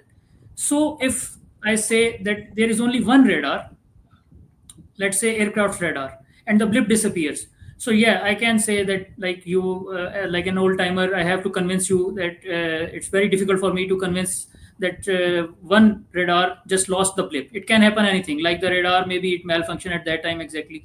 But if there are multiple radars, there are multiple AVAX, there is an electronic warfare aircraft, there are ground-based jammers, and then there are ground-based air defense systems, ground-based radars, etc. So you have a whole picture from, let's say, a dozen different assets. Again, space-based assets, cyber, etc. So from 12, 13, 14 assets, the blip goes away and the electronic ID immediately stops emitting. And I'm not just talking about the videos which came afterwards near Batinda and like the M88 SNECMA engine. I'm talking before all that. That nowadays with this technology, with the multiple assets you have in those multi-domain operations, you get 100% confirmation as soon as you get a kill. And I just want to add here briefly that the hits were more than six, but he made those claims only these six you can see on the screen because we were 100% sure about these. Even if there was 1% chance that that aircraft was only damaged and it was not hit, that was not claimed here. Only six aircraft were claimed, which were 100% with complete certainty. We are sure that they are gone, completely gone from Indian Air Force. Yeah, no, I'm convinced with you. Like, if you have multiple sensors who are kind of showing the loss of the blip, then it's almost surety. And especially if you are getting the electromagnetic waves from that particular emitter, and then it vanishes at the moment the missile reaches there. It's a good enough confirmation. I think that's a good point. Before I'll ask you to comment on these azimuths and these actual locations starting from Big 29 from top. But before we do that, I'm curious. What is the capability nowadays? I'm not sure. India and Pakistan probably won't have it. But what is the capability to monitor the airspace and air battle using satellites by countries like China and America? Do you know something about it? Yeah. So I am myself. It's my personal opinion. I am 100% sure that the Trump's latest statement that 5 aircraft were lost, he knows exactly how those aircraft were lost because it's not only intelligence, the CIA are briefing him, etc. They have very good space-based assets, and the Chinese Beidou system they are also very good. But I think the Americans, the number of satellites they have, if I'm not wrong, it is more than any other country, even Russia and Europe and China. So the Americans they know exactly with that space technology and all that, but because they are trying to make friends with both India and Pakistan, so they kind of stayed neutral. And Trump just said about 15 to 20 times that I was there for the negotiations and I for the ceasefire, etc. But I know myself that maybe someday, you don't know Trump, he will show you the exact satellite imagery and exact position of these crashes because I think they have them, each and every one of them. Got it. And yeah, and in these kind of space monitoring satellites, I'm assuming that are some of them also optical in nature, like they can actually see the aircraft, Yeah. or are they Yeah. more like electromagnetic waves they measure, or Yeah. if the signal, if they are using the GPS, if somebody's receiving, I don't know if just GPS receiver is just very passive, it is just receiving. Yeah, But I yeah. don't know, like, is it just a data, or are these optical in nature as well that No, they can it actually is see that? it is both, Paji, because we call it LEO's low Earth orbits. So the low Earth orbit, which is close to the Earth, they have this camera and optical and the satellite imagery, even like the Indians showed, because we did not hide any of our losses. Our like scholar Usman Shahid, he was martyred with four others in Bholari base, and so the Indians. Whenever I say the 6 aircraft were lost, they just share a picture of that Jacobabad hangar or Bholari hangar. So that satellite imagery is optical from the low Earth orbit. It can give you the exact picture of that But do crash. they have the capability that Prime Minister Modi highlighted, that we can call Indra Devta and they can have clouds and we can hide behind the clouds? You remember that Balakot? So, I'm just amazed at the Indian Air Force chief as the senior most pilot. Right now, he is Air Chief Marshal AP Singh. I don't remember who was the chief in 2019, but a I know pilot that knows guy. the. I know that Joker. I was with him. Like, I have no hassles in calling him a Joker. Yeah, It's Air Marshal Saha. Okay, I've seen him. I met him personally. Like, and I called him a Joker. Like, literally, like, he and I had a fight. He was a group captain. I was a flight lieutenant. And it's a different incident, a story for different time. But go ahead. yeah, exactly. Yeah. So I just want to say that Modi is a better pilot than Indian Air Force pilots because as a pilot, I do not know that the clouds can hide aircraft from radars because we can see through the clouds because the clouds are not like a thick screen or a line of sight problem. But Modi knew, and he said, I'll just quote him, that the Indian Air Force was hesitant that we should not attack on the night of 26th February because there are clouds and we will miss the target. And that is exactly what happened, because those were TV guided missiles, bombs, Israeli origin, on Mirage 2000, and they couldn't fire them because did not have a clear view of the target. But Moody knows better than pilots that clouds can hide aircraft from enemy's radar. So he told Indian Air Force that you are stupid, you are hesitant to go in clouds, but I am telling you that you should go. So I will not argue with Prime Minister Modi, because I only have 20 years of aviation experience flying the aircraft, but he knows much more about aviation than me.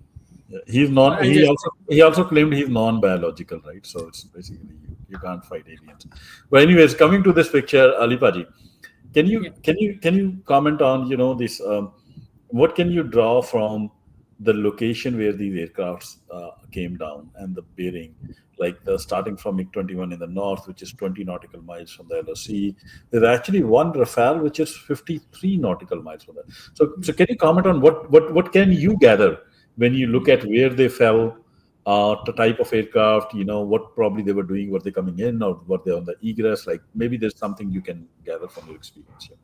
So again, like I'm not privy to the confidential details, but just as a from pilot point of view, I'll just make what can I can make of this screen. So first of all, basically for the audience, what is range and bearing? If you see a compass, if you stand in the center of the compass, there is north, it is 360 degrees, 360. Then there is south 180 behind you.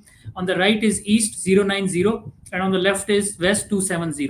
So basically, we use these headings 360 degrees, radials or bearings, to give the exact location in the air instead of the GPS coordinates, and it is much easier than to give that use from. They have taken Srinagar for the first 3 kills as a main reference point, and from Srinagar in the center, you will draw a line.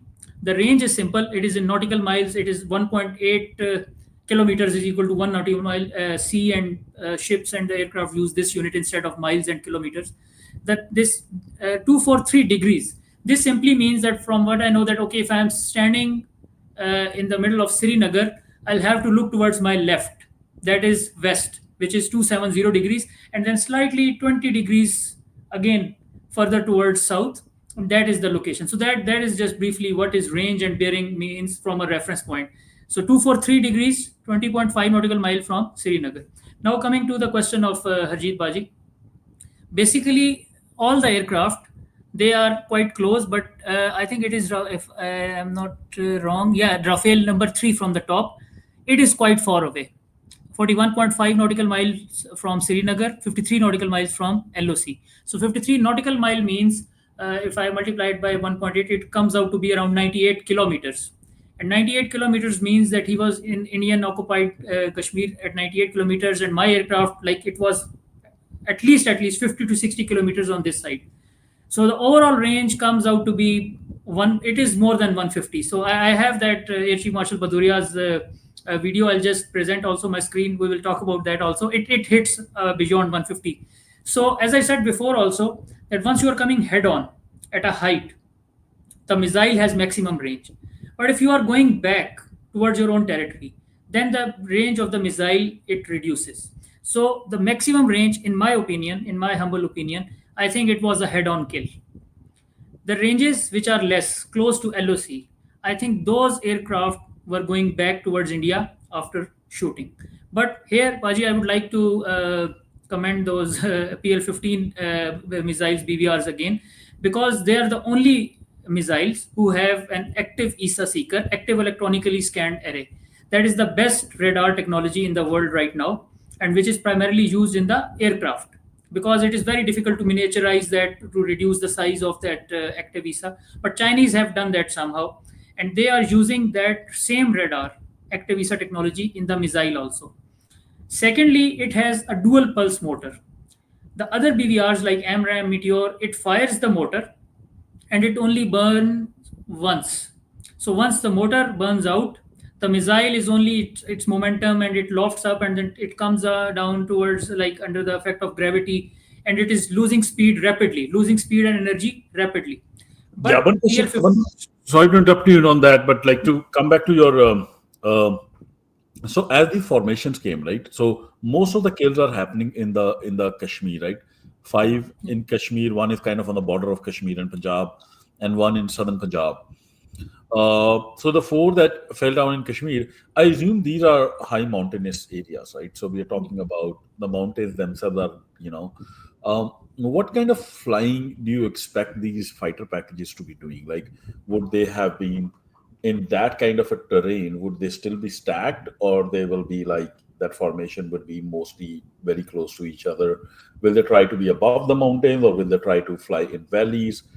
And then how would they? Yeah, what's your kind of a guess of what So, might happen? so coming on to this mountainous terrain tactics, basically what you like is that you would like to hide behind the terrain, so there is no line of sight issue and the enemy cannot see you. But the problem was, Waji, that these aircraft they were coming. Like Abhinandan was in 2019, he was coming with the valleys and with the shade of those mountains, etc. Because he was coming for air-to-air role for an interception of the Pakistani aircraft. But these aircraft, this package was an air-to-ground role, so they had to shoot their missiles also. So unfortunately for them, fortunately for us, they had to be above the mountains, because if they were behind the mountains, they will be hidden from the Pakistani aircraft and radars. But then they cannot also shoot in the Azad Kashmir region, because like you see here, only 2 targets, Muridke near Lahore and Bahawalpur in Punjab, they were like struck from the Punjab side. Otherwise, the main targets were in Azad Kashmir, Kotli, Muzaffarabad. I don't remember Bagh, I think, but they were mainly the main thrust was in the Kashmir area. So Now, then the choice of weaponry was also wrong then, because I think most of the bombs they used were the hammer bombs, which is basically a JDAM kit, which basically glides the bomb. It cannot propel the bomb up and then down, right? From yeah, my yeah, understanding, yeah. if they had used mostly scalp, which is more like a missile, it probably could be fired slightly lower altitude so that it can gain altitude and then come back, right? Is my understanding correct? Yeah, absolutely. Because one thing, those Rafales were also not carrying meteors, which is their best BVR. So first blunder. Secondly, the choice of weapons in air to ground also, like you said, that scalp, it is a terrain hugging and it can go on the GPS coordinates, like it is a cruise missile. But the glide bombs, those hammers that were used, they have to be fired from a high altitude, because they cannot like loft and cross over the mountains and then go towards the target. So I think you are absolutely right that maybe if they have used some other weapon and they have stayed hidden behind the mountains, so those mountains could have shielded them. But from the south of Pathankot, like where the Indian Punjab starts and then towards Rajasthan, it is all plain. There is no line of sight issue there. But in Kashmir, they could have taken advantage of that mountainous terrain. But because of their weapons and their tactics, they had to fly above the mountains. And because I don't know, Indians were afraid of crashing in a mountain hilltop or what. They were flying quite above those mountainous region. So that's why they were almost all of the kills you see, except that one in Bhatinda, they're all in this Indian occupied Kashmir. So this is what happens when you don't, in a professional service like Air Force, if you don't debrief correctly. I think this is a direct result of them not having spoken the truth of what happened in Balakot.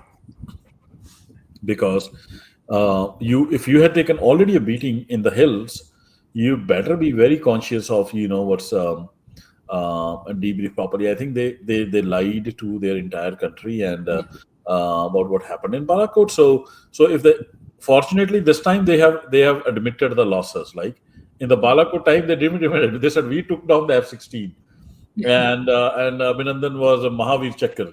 So like there's nothing to learn. Like let's emulate Abhinandan, and so I think in this case, it's very surprising. You said regarding this, you said one thing in the start, during the introduction, that we need to be objective as Air Force officers, because during the training, like you are a controller also, if something happens, like there is fratricide, you have shot down your own formation member, and once you come back, you have to take the heat, even if your mission is failed. It is a huge offense if you are lying and you are trying to show that no, I don't think so, it was a fratricide, I shoot that enemy, etc., etc. So it is a big question mark on your integrity, and it also, like you said, it halters your learning curve, because you are not learning from your mistakes. You have hidden your mistakes, you have lied, and you are getting beaten again and again and again. Yeah. So that's a huge problem there. Baji, in a country where the prime minister is and everybody is lying all day, the media is lying all day, everything, it seeps into the forces, right? So, Yeah. so the air chief is lying. The moment we had air marshals lying on the air, like it's going to seep down, like all this professionalism takes a beating. Yeah. And I think that is where the Indian Air Force, like to maintain, like you can probably get with lies in army because a good, sorry to nothing talk about the army, but we kind of, army is army, half of the things are lies. You have to tell lies to your people that you will get this, go up the mountain. But Air Force is a very different service. You cannot lie to yourself because you're going to lose the a very expensive piece of machinery.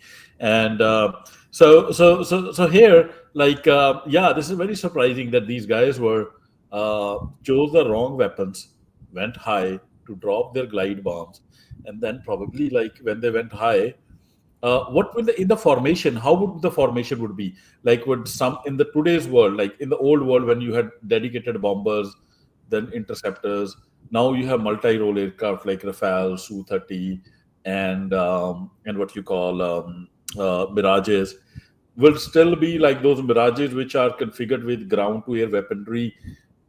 They will still be mostly ground to air. They'll probably not be able to defend themselves properly, or like how is it like in the formation, like, or some are dedicated. Yeah, if you can comment on that. So, Pari, like you see, I'll just briefly, as I said before, also that Rafale is a very potent aircraft. I think it was 2011, 10, 11. The French used it in Libya against Colonel Gaddafi, and they called it omni-role aircraft. So it's not only multi-role.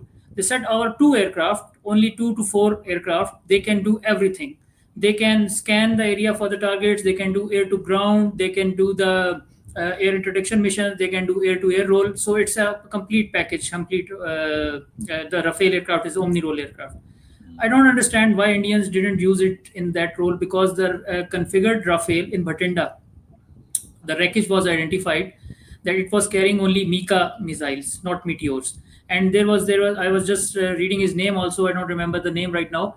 As laborer was the Dalit laborer was he died because he came close to the aircraft wreckage, and that Mika missile that burst, and he died on the spot in Bhatinda, Akali Kala. So the Indians didn't use it like that. They used it exactly like you were saying, that one aircraft is configured for air to ground, and then there is another aircraft for escort duties, configured air to air. And again, I don't understand these tactics, because Rafale, it can do the job itself. Maybe they don't have the numbers, they only have 36. They have to keep some aircraft in that chicken's neck, the Shiliguri corridor, because one squadron is in Ambala, Rafale squadron, and the other is in Hashimara, West Bengal. So maybe because of those numbers, they were like they didn't want to use the hard points for the air-to-air missiles, and then some air-to-ground missiles also, or the weapons also. So these formations were like this: that one aircraft is only configured for air-to-ground, and one is for air-to-air role. Actually, in modern warfare, one aircraft can do both, but I don't know why Indians didn't do that. Yeah, because they were this huge thing. We're gonna send 72 aircraft. Like they could have very easily sneaked in like 12 aircraft, hidden, flying low, shooting scalp missile, and then running back for cover. That's how I would do this operation, rather than trying to make a political statement by sending like 72. I think in their mindset it was that we're going to scare Pakistanis off. Do you think that way? Maybe. Like, because there's so many other ways they could have sneaked. Like sneaking 26 scalps across this IB is not a difficult job without getting hurt. Actually, Baji, Air Chief Marshal Sohail Aman said that the only complaint our guys had, like the Pakistani pilots, to me, they were that, sir, aap training bahut mushkil karwate the. So the training scenarios were so tough that in actual combat. So that's what I'm saying, is that if they think the Indians thought that they will scare Pakistanis with 72, actually they gave them a target-rich environment. Like you said, that it is beyond comprehension. You should sneak in with few aircrafts. You have the potent platforms like Rafale. It can carry both air-to-air and air-to-ground weapons. Its radar can, at a time, it's an active ESA radar, very good. Only Indian aircraft that has that active ESA radar, multi-role. The Jaguars and the others, they do not count. So that aircraft, that radar, it can do both the roles simultaneously. It can guide your air to ground weapons also, and at the same time, if you have those Meteor and Mika missiles, it can do the air to air role simultaneously also. But they didn't do it.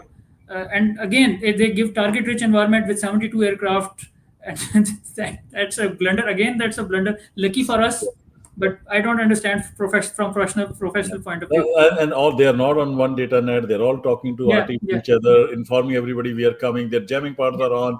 Like it's just mind-boggling. Like when you think about it. And I agree with you. Like if I was a Pakistani pilot, I would have this complaint like, why did you make me run so hard when the enemy is so weak? Like, I thought India is our enemy. So, anyways, we'll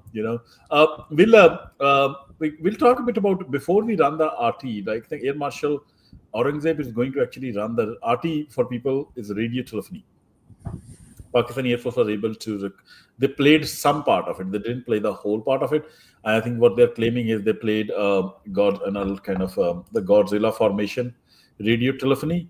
There were 4 aircraft apparently in this formation, and they will play this. But before I play this, because normal people are not used to listening to RT. Okay, so our ears we can understand. Probably if somebody is understanding, they won't understand what is going on because there's so much noise.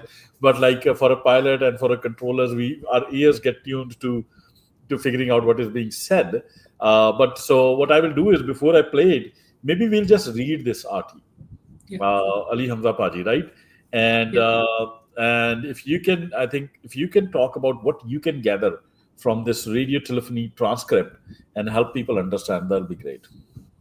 So basically, first thing is that the data link was compromised because of the jamming of the Pakistan Air Force.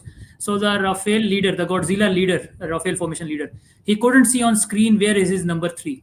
So he will give call first, all ops normal, all operations normal, check ops normal. So he's asking his formation member that check your operations, all operations are normal. So that's a standard call SOP that you have to report that, okay, my aircraft is fine, there is no emergency, etc. But there is no response from Godzilla 3. Then he asks number 4, because I think the lead and 2 were a bit ahead, and then the other element, number 3 and number 4, were behind. So he was not in visual contact with number 3 and number 4. When number 3 didn't reply, he asked for number 4 for his position, that where is his position, and check all ops normal. So the Godzilla 4, he replies that maintaining 300, like I think he was at 30,000 feet. Flight level 300 means that he's at 30,000 feet. And then he replies ops normal, check operations for Godzilla 3, right? And then he says reporting explosion in air. So his own operations, Godzilla 4, he's telling his leader that my position is this, I am maintaining this height, my operations are normal. And then he's asking Godzilla 3 to check operations. And then he says to leader that I have seen a bang or an explosion in the air. That means Godzilla 3 is no more with us. But the leader couldn't see that on data link. He had to ask on radio. So that means that even the Rafael between the formation, their data link was compromised because of the jamming. Right. So the first one we see is Godzilla 4 reading you fine. So this is Godzilla 4 responding to a call by the leader, I assume? Leader, yeah. Right? Somebody's asking him, check your ops, and he's saying, okay, are you reading me fine? And Godzilla 4 says, reading you fine. And then there is some kind of, I think, transmission from Godzilla 3, but no like RT coming, and there's kind of a silence. And then Godzilla 4 maintaining 300. This is a call from Godzilla 4, I assume, right? He's basically informing his flight level. Right? I think flight level or speed, I'm not sure. It can be 300 knots. If it is 300 knots, it is speed. If it is flight level 300, it is 30,000. But it can be like 300 knots or 30,000 feet. This is where I'm really interested in, like, what is he reporting? Because if this is 300 feet, then they were flying very low. And if this is 30,000, 3,000 feet or 30, I don't know what he's reporting. I'll probably have to go back and check some of my presses and see what this means, or whether this could even be direction, right? They were from rather than 360, or they were maybe it can be heading. Yes. Sorry. Yeah, exactly. So it can be 3 things. Rather, it can be 4 things. It can be 300 feet. It can be flight level like 30,000 feet. It can be maintaining 300 degrees, like he's going towards north, between north and northwest direction, 300. Or it can be speed. So without that 300 knots or 300 degree or 300 feet, I cannot make out what he's maintaining. Yeah, it's kind of. I'll probably try to figure out what this he's reporting, because there's a lot we can figure out if we know what he's reporting here. Uh, okay. Anyway, so Godzilla 4 is maintaining 300, and then Godzilla 4 ops normal check operation for. So this is Godzilla 4 calling for Godzilla 3 check ops normal. Am I reading correct? Right. Yeah. Yeah. So, He's saying ops normal, my ops are normal, and then yeah. he's asking Godzilla 3 to report But his ops normal, but 3 is not responding. Yeah. yeah. And then Godzilla 4 is reporting explosion in the air. So apparently, like, they had no warning. Like, otherwise, Godzilla 3 would have given at least one RT call that, hey, I am going. There must be some code they have to say to aid. I am hit. Even I am hit. I am hit is as simple Yeah. as that. That I am Yeah. hit. Yeah. Just like that. Yeah. Okay. Yeah. We have a hand raised from Hassan. Hassan, go ahead, please. Thank you, Ajit. Actually, you guys answered what I had to ask anyway. So what I was saying was the element of surprise. I mean, fair play to the Pakistani Air Force, PF, that they executed this in complete and utter chameleon fashion, I would say. That they could not, they were merged in the atmosphere. They did not know that PF was coming. That's one. The other thing is, what I do know is when this was happening, some Pakistani jets that went inside India and did all of this, it was apparently they had their radar switched off and they were using the local link to execute this operation. Would you be able to come in? I wanted to ask Ali and you, Arjit Baji, if you wanted to answer this. I mean, is this correct? Yeah, so we will talk about the silent kill chain. We have a whole PowerPoint, and I have a lot of questions to ask Khalifa ji on the silent kill chain, because the way he, like, who was the one who was locking, who was the one who launched, how did this,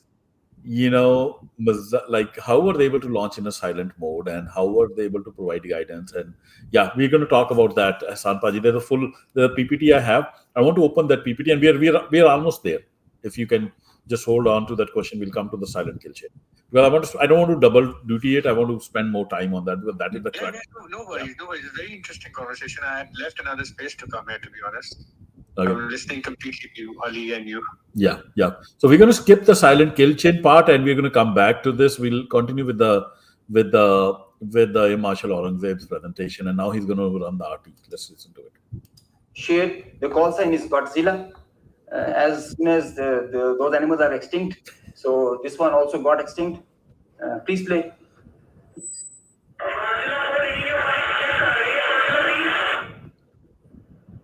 So he's asking whereabouts of his formation member.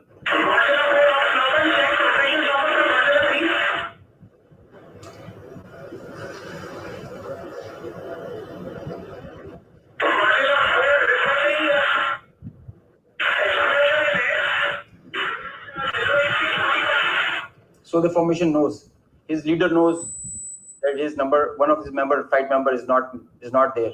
They have an RT. This is the original RT that they are exchanging, and they're asking about his position. He's giving his own operations as fine, but he claims that I've seen an explosion in the air. I will share this detail. It's a long RT that we have. If we can hear one RT of one formation member, we can hear all of them in panic and in distress. So the idea was to just to prize you guys and to share with you how complicated this was, how if this example can be taken not to do when you know that the adversary has the long stick. But I must say that it is not the equipment that matters all the time. It is the training, it is the leadership that gives you the direction and the ownership that it shows. That's what matters. And the training, the operational competence that the whole formation has. And I hope they are slow learners, but I think they can get the drift of not doing it again. Thank you. This is like phenomenal. Like, every word is so precise and I would say loaded, and I would say accurate. The word he uses was that the equipment does not matter all the time. So he is not saying equipment doesn't matter. He's telling you many times the equipment is so better, like you can do nothing about it. You can just say thank you very much and just leave the world, but not all the time. Like the tactics, the training, the deployment also matter. Now, how much is a question, depends on the situation, depends upon your stroke of the luck, and then he basically also kind of takes a very good jibe at the Indians and saying they are slow learners, because he's now referring to that they didn't learn from Balakot, and they tried this, and we thought they must have learned something. They've learned nothing. and and then he's basically hope they get the drift, that they don't try it again, because it's going to be, and I don't think they're going to get the drift. I think they might try something again, but that said, Alipaji, you want to add anything to what he said before we move to the I am just trying to maybe play this. I don't know it is being shared or not. we can share that, yeah. Just hold on.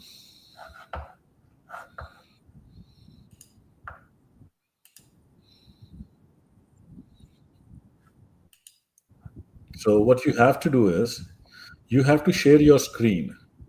You are dialed in from a different computer, right? So Maybe so so. you can drop that. You can in the same. Are you dialed in from your laptop right now? Your picture that I'm seeing is from your laptop. You can play it on your laptop on a browser and then share screen. You should have an option to present. I think okay. I am just trying to present, but maybe there is some issue. So Okay, I'll send just me the I'll send me the just leave link. it. But I wanted to. No, no, send me the Yeah. Okay. link. Sure. Sure. Yeah, send me the link here in the chat, or there should be chat on your right hand side. Yeah. I'll just. You can also do private chat. You So can send me public chat, whatever. I can.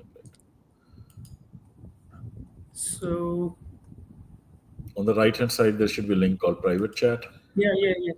I'll just.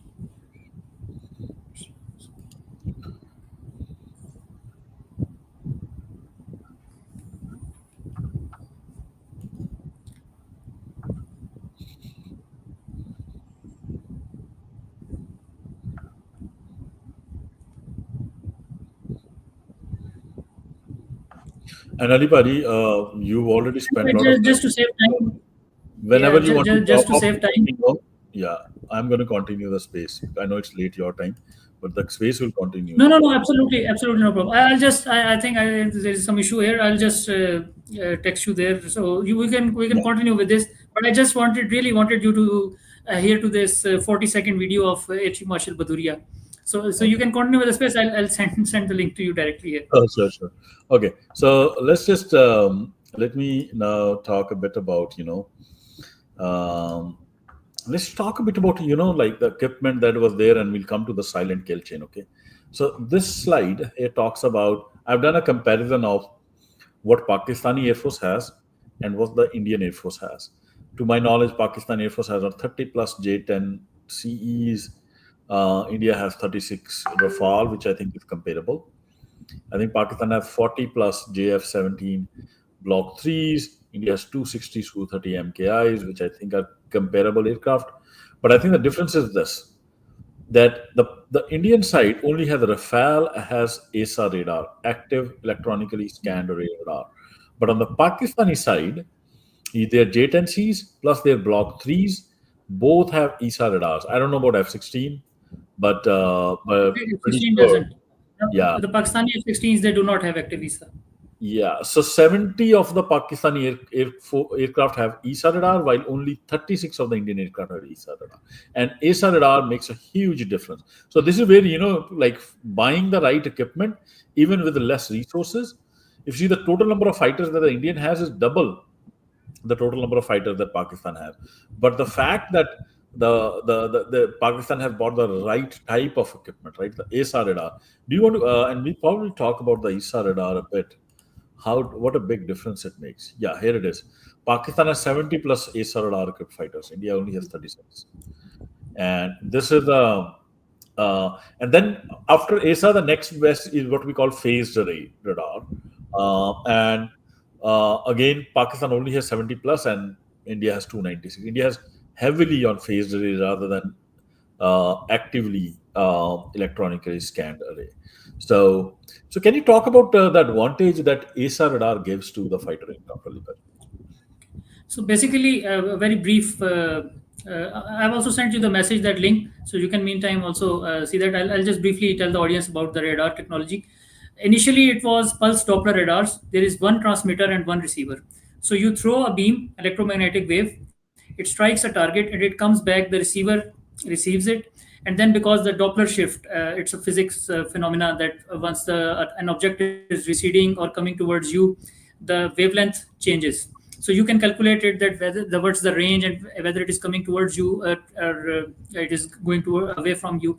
But the problem with this was, first thing, it was mechanical, so it was heavy, and again the heat issue in the nose of the aircraft. Secondly, there was only one transmitter and one receiver. So if that transmitter or receiver goes bad, your whole radar system goes bad. So they made those, like Baji was saying, phased array. Phased array means that there is one like screen and there are multiple TRMs, transmitter receiver modules. So average, there are more than 1,000 also, but let's say average 800 to 1,000 TRMs in any radar.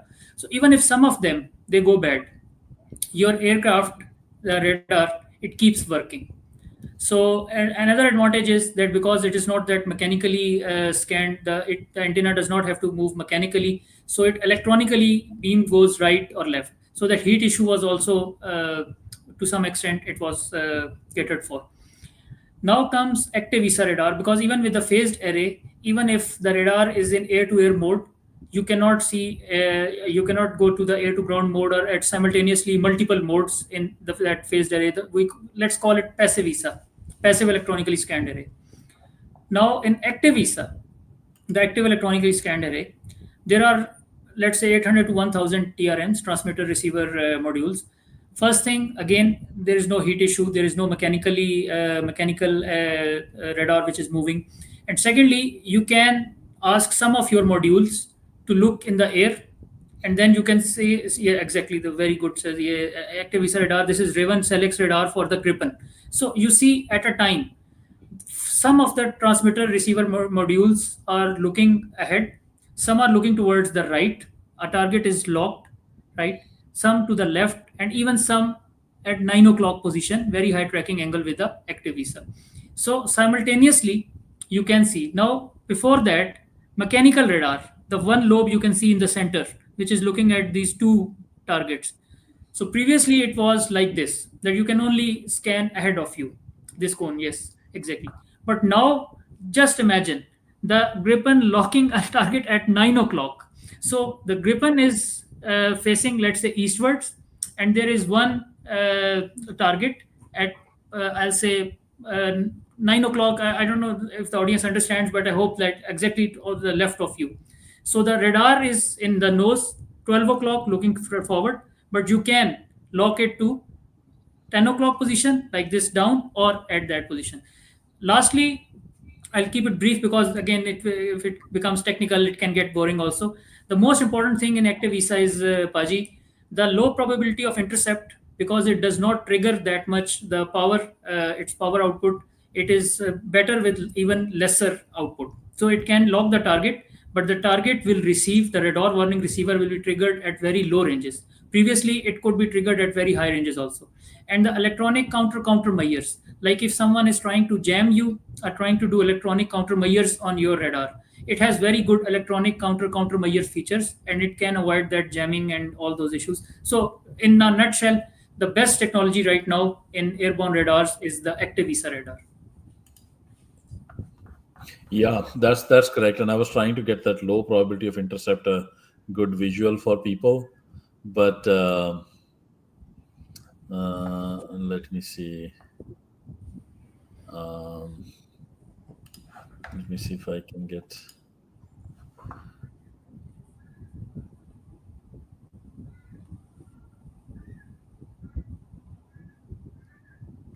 Yeah. Anyways, we'll try to get that as we go forward. But yeah, this is a very interesting field.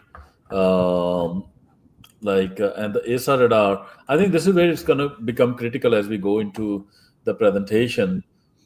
The Pakistani aircraft have ESA radar, but it's not just the Pakistani aircraft which are getting ESA radar. You will see even the BVR missile that was used. The Pakistani had ESA in PL-15, while the Indians did not have any ESA radar capable missile. So anyway, we'll come to that. Here is the type of air-to-air missiles both the countries carry. The Indians have an R-77, which I believe is a heat-seeking missile, probably one of the best heat-seeking missiles in the world, which with a 50 mile when you are head-on.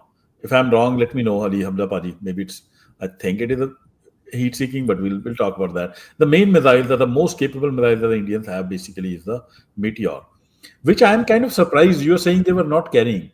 Is that Yeah. true? Like, wow. Did somebody admit that they were not carrying Meteor?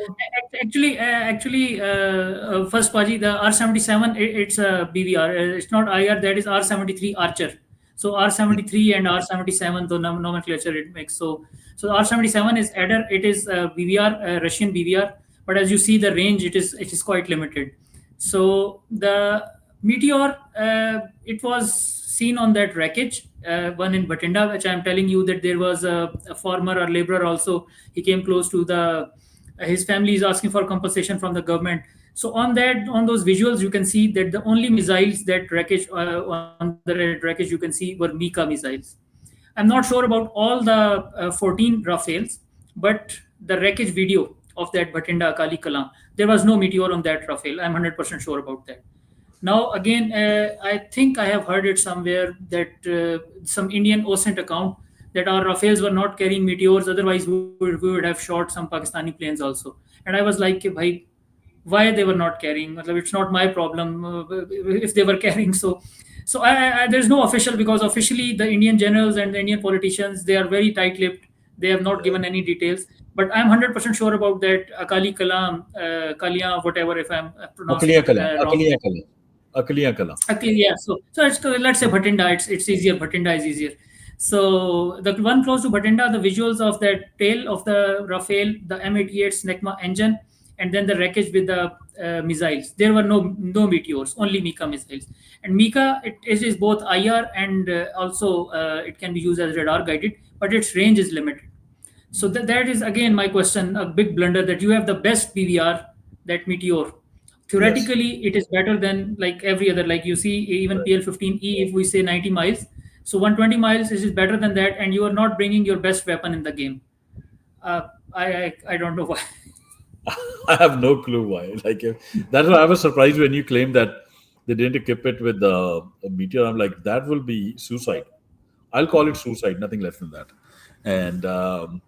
And so these are the ranges. As you see, the Pakistani side, the best missile on paper that they had was PL-15E, which they admitted. But if I was the Indian side, I would assume they have PL-15. Like, this is what Ali Paji is pointing out. Like, because all the missiles are coming from China. China and Pakistan are like this today. Why would China not give Pakistan PL-15? Like, when you have already announced to the whole world, we are coming for Pakistan. They only have to send them like, okay, take 40, take 40 PL-15, and maybe half of them will not even be used. So it's kind of, I would assume 90% or even 100% they'll have the missile. Anyway, Ahmed Ali's hand is up. Ahmed Ali ji, go ahead, please ask your question. Thank you very much, Harjeet Paji. I hope you are doing well. And Assalamu alaikum, Hamza bhai. And with your permission, Harjeet Paji, I would like to ask a question from Hamza bhai. Please. Thank you. अच्छा हमजा भाई, अभी आपने BVR, Indian BVR का जिक्र किया, and जैसे भी आपने किल चेन और नेटवर्क सेंट्रिक और जिस तरह वेक्स ने मिसाइल को गाइड किया, वो भी आपने इसको एक्सप्लेन डिटेल से किया। जस्ट इन केस हम ये मान के चलते हैं कि इंडियंस वर कैरिंग बीवीआर, तो इस करंट सिनेरियो में वो तो फिर भी J-10 को तो नहीं कह, आई थिंक, या जो भी हमारा मिसाइल डिलीवरी प्लेटफॉर्म था, उसको तो वो इसलिए टारगेट नहीं कर सकते थे because the radars were of, या ये पॉसिबिलिटी है कि वो कर सकते थे? Okay, so thank you very much, Ahmed bhai. First of all, walaikum assalam. And there is a comment, Baji, from Jeff Thunder 3 on X, that it's quite likely that Meteor is not yet integrated on Indian Rafales. So like it's again quite interesting. I don't know this, but if they are not integrated, again another failure for Indian Air Force. So coming to the question of Amar Bhai, I absolutely agree with you that for launching of those Rafales, because India does not have that silent kill chain which we are going to talk about. They are not still on that systems-based warfare, network-centric warfare, multi-domain ops, whatever you call it. They are still platform-based. So if they wanted to employ their meteors, they had to like put their radars on, and that would have been again suicidal in that environment. So to answer your question, I think even if they were carrying meteors, inshallah you'll see in future if they again come, you will not see any kills, because actually we were prepared for the threat of meteor and S400. Now why they were not carrying meteor and why their S400 was not on, again beyond me. But if hypothetically, if there were meteors and S400 in this scenario, you would have seen the same result, because actually we were prepared for that threat, and it is amazing that that threat was not opted by the Indian Air Force. Yeah, I think this is very interesting what Jeff Thunder has written. And I think there could be something to it because if you remember when the Indians bought the Rafales, India said they paid a lot of money for India-centric modification, and I'm like, what is India-centric modification? I assume probably the India-centric modifications would have been tinkering with the avionics to allow integration of Russian weapons and allowing integration of Indian weapons like Astra and all that stuff. And what that might have done is that might have caused, some drastic changes where Meteor probably was, it required extra work now to integrate Meteor into Rafale. Or yeah, it could be that because, or it could just be a strategic decision by France to force India to get away from the Russian missile system, right? Hey, if you're going to put Russian missile, then Meteor is going to be difficult to integrate. That's what I would do, right? I would put up because I know, like, I have a captive buyer here who doesn't want to buy American, who wants to buy Western equipment, and I'm the only game in the town. So yeah, I'll not be surprised. That's very interesting, Jeff Thunder 3. Thank you for that comment. Let's continue with the presentation. This is I kind of did like how many short range, medium range missiles both the sides carry. As you see, India has way more stockpile of medium range missiles per aircraft that they have, like way more than what Pakistan has, which is obviously reflective of the fact that the Pakistan has less financial resources, is a smaller air force. But again, like as we see, like these numbers, it doesn't matter. Like if you have the 90% hit rate versus 5% hit rate, then it's just, you negate that advantage that the Indians have. I'll just want to briefly comment here, Paji, if you allow me. Yeah. So the first thing, as I said, you have covered it, so I'll not go again. It will become repetitive. The quality, because the active ESA numbers and the better PL-15 BVR numbers, they are more towards Pakistani side. Even the M120 Charlie, which is American MRAM BVR, Yeah. that is far better than the Russian BVRs also. So basically, if I minus this 200 meteors, the other numbers, frankly speaking, they are in quality, they are not at par with the Pakistani PL-15 and M120. Secondly, I just wanted to highlight that point about the China and that Siliguri corridor.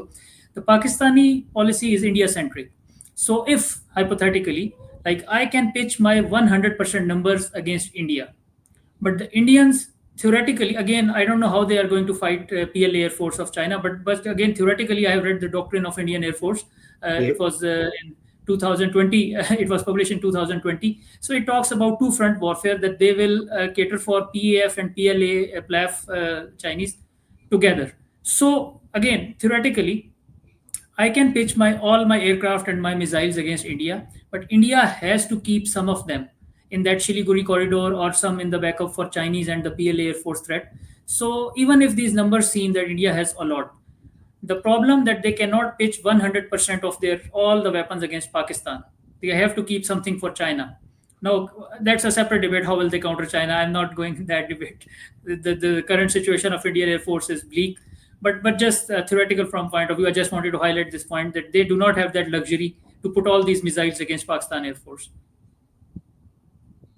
Yeah. Yeah, that's correct. That is absolutely correct. Yeah, I think the quality, this is where I think the uh, procurement comes into picture. Like, the strategy on behind procurement comes into picture, and we keep talking about that the Indian Air Force is also Indian Armed Forces are bound by their bureaucratic Babu dome, which doesn't let them have any financial or operational autonomy. Otherwise, any military any air chief which has this much budget, he'll be foolish to buy this inventory that you see up here, and because it's not optimal at all, it's just suboptimal, and it is foolish to a great degree. Okay. Again, this is where I think the crux is, right? This is where I think one of the biggest differences is here. Now, not only the quality is with the Pakistan, the quantity also is with Pakistan in this. These are the AVACs and the L-int planes. And so you can see. This is again. Sorry. Good. I just wanted to add another to the list of blunders by the Indian Air Force. This is another blunder that they have not invested in the AVAX platforms.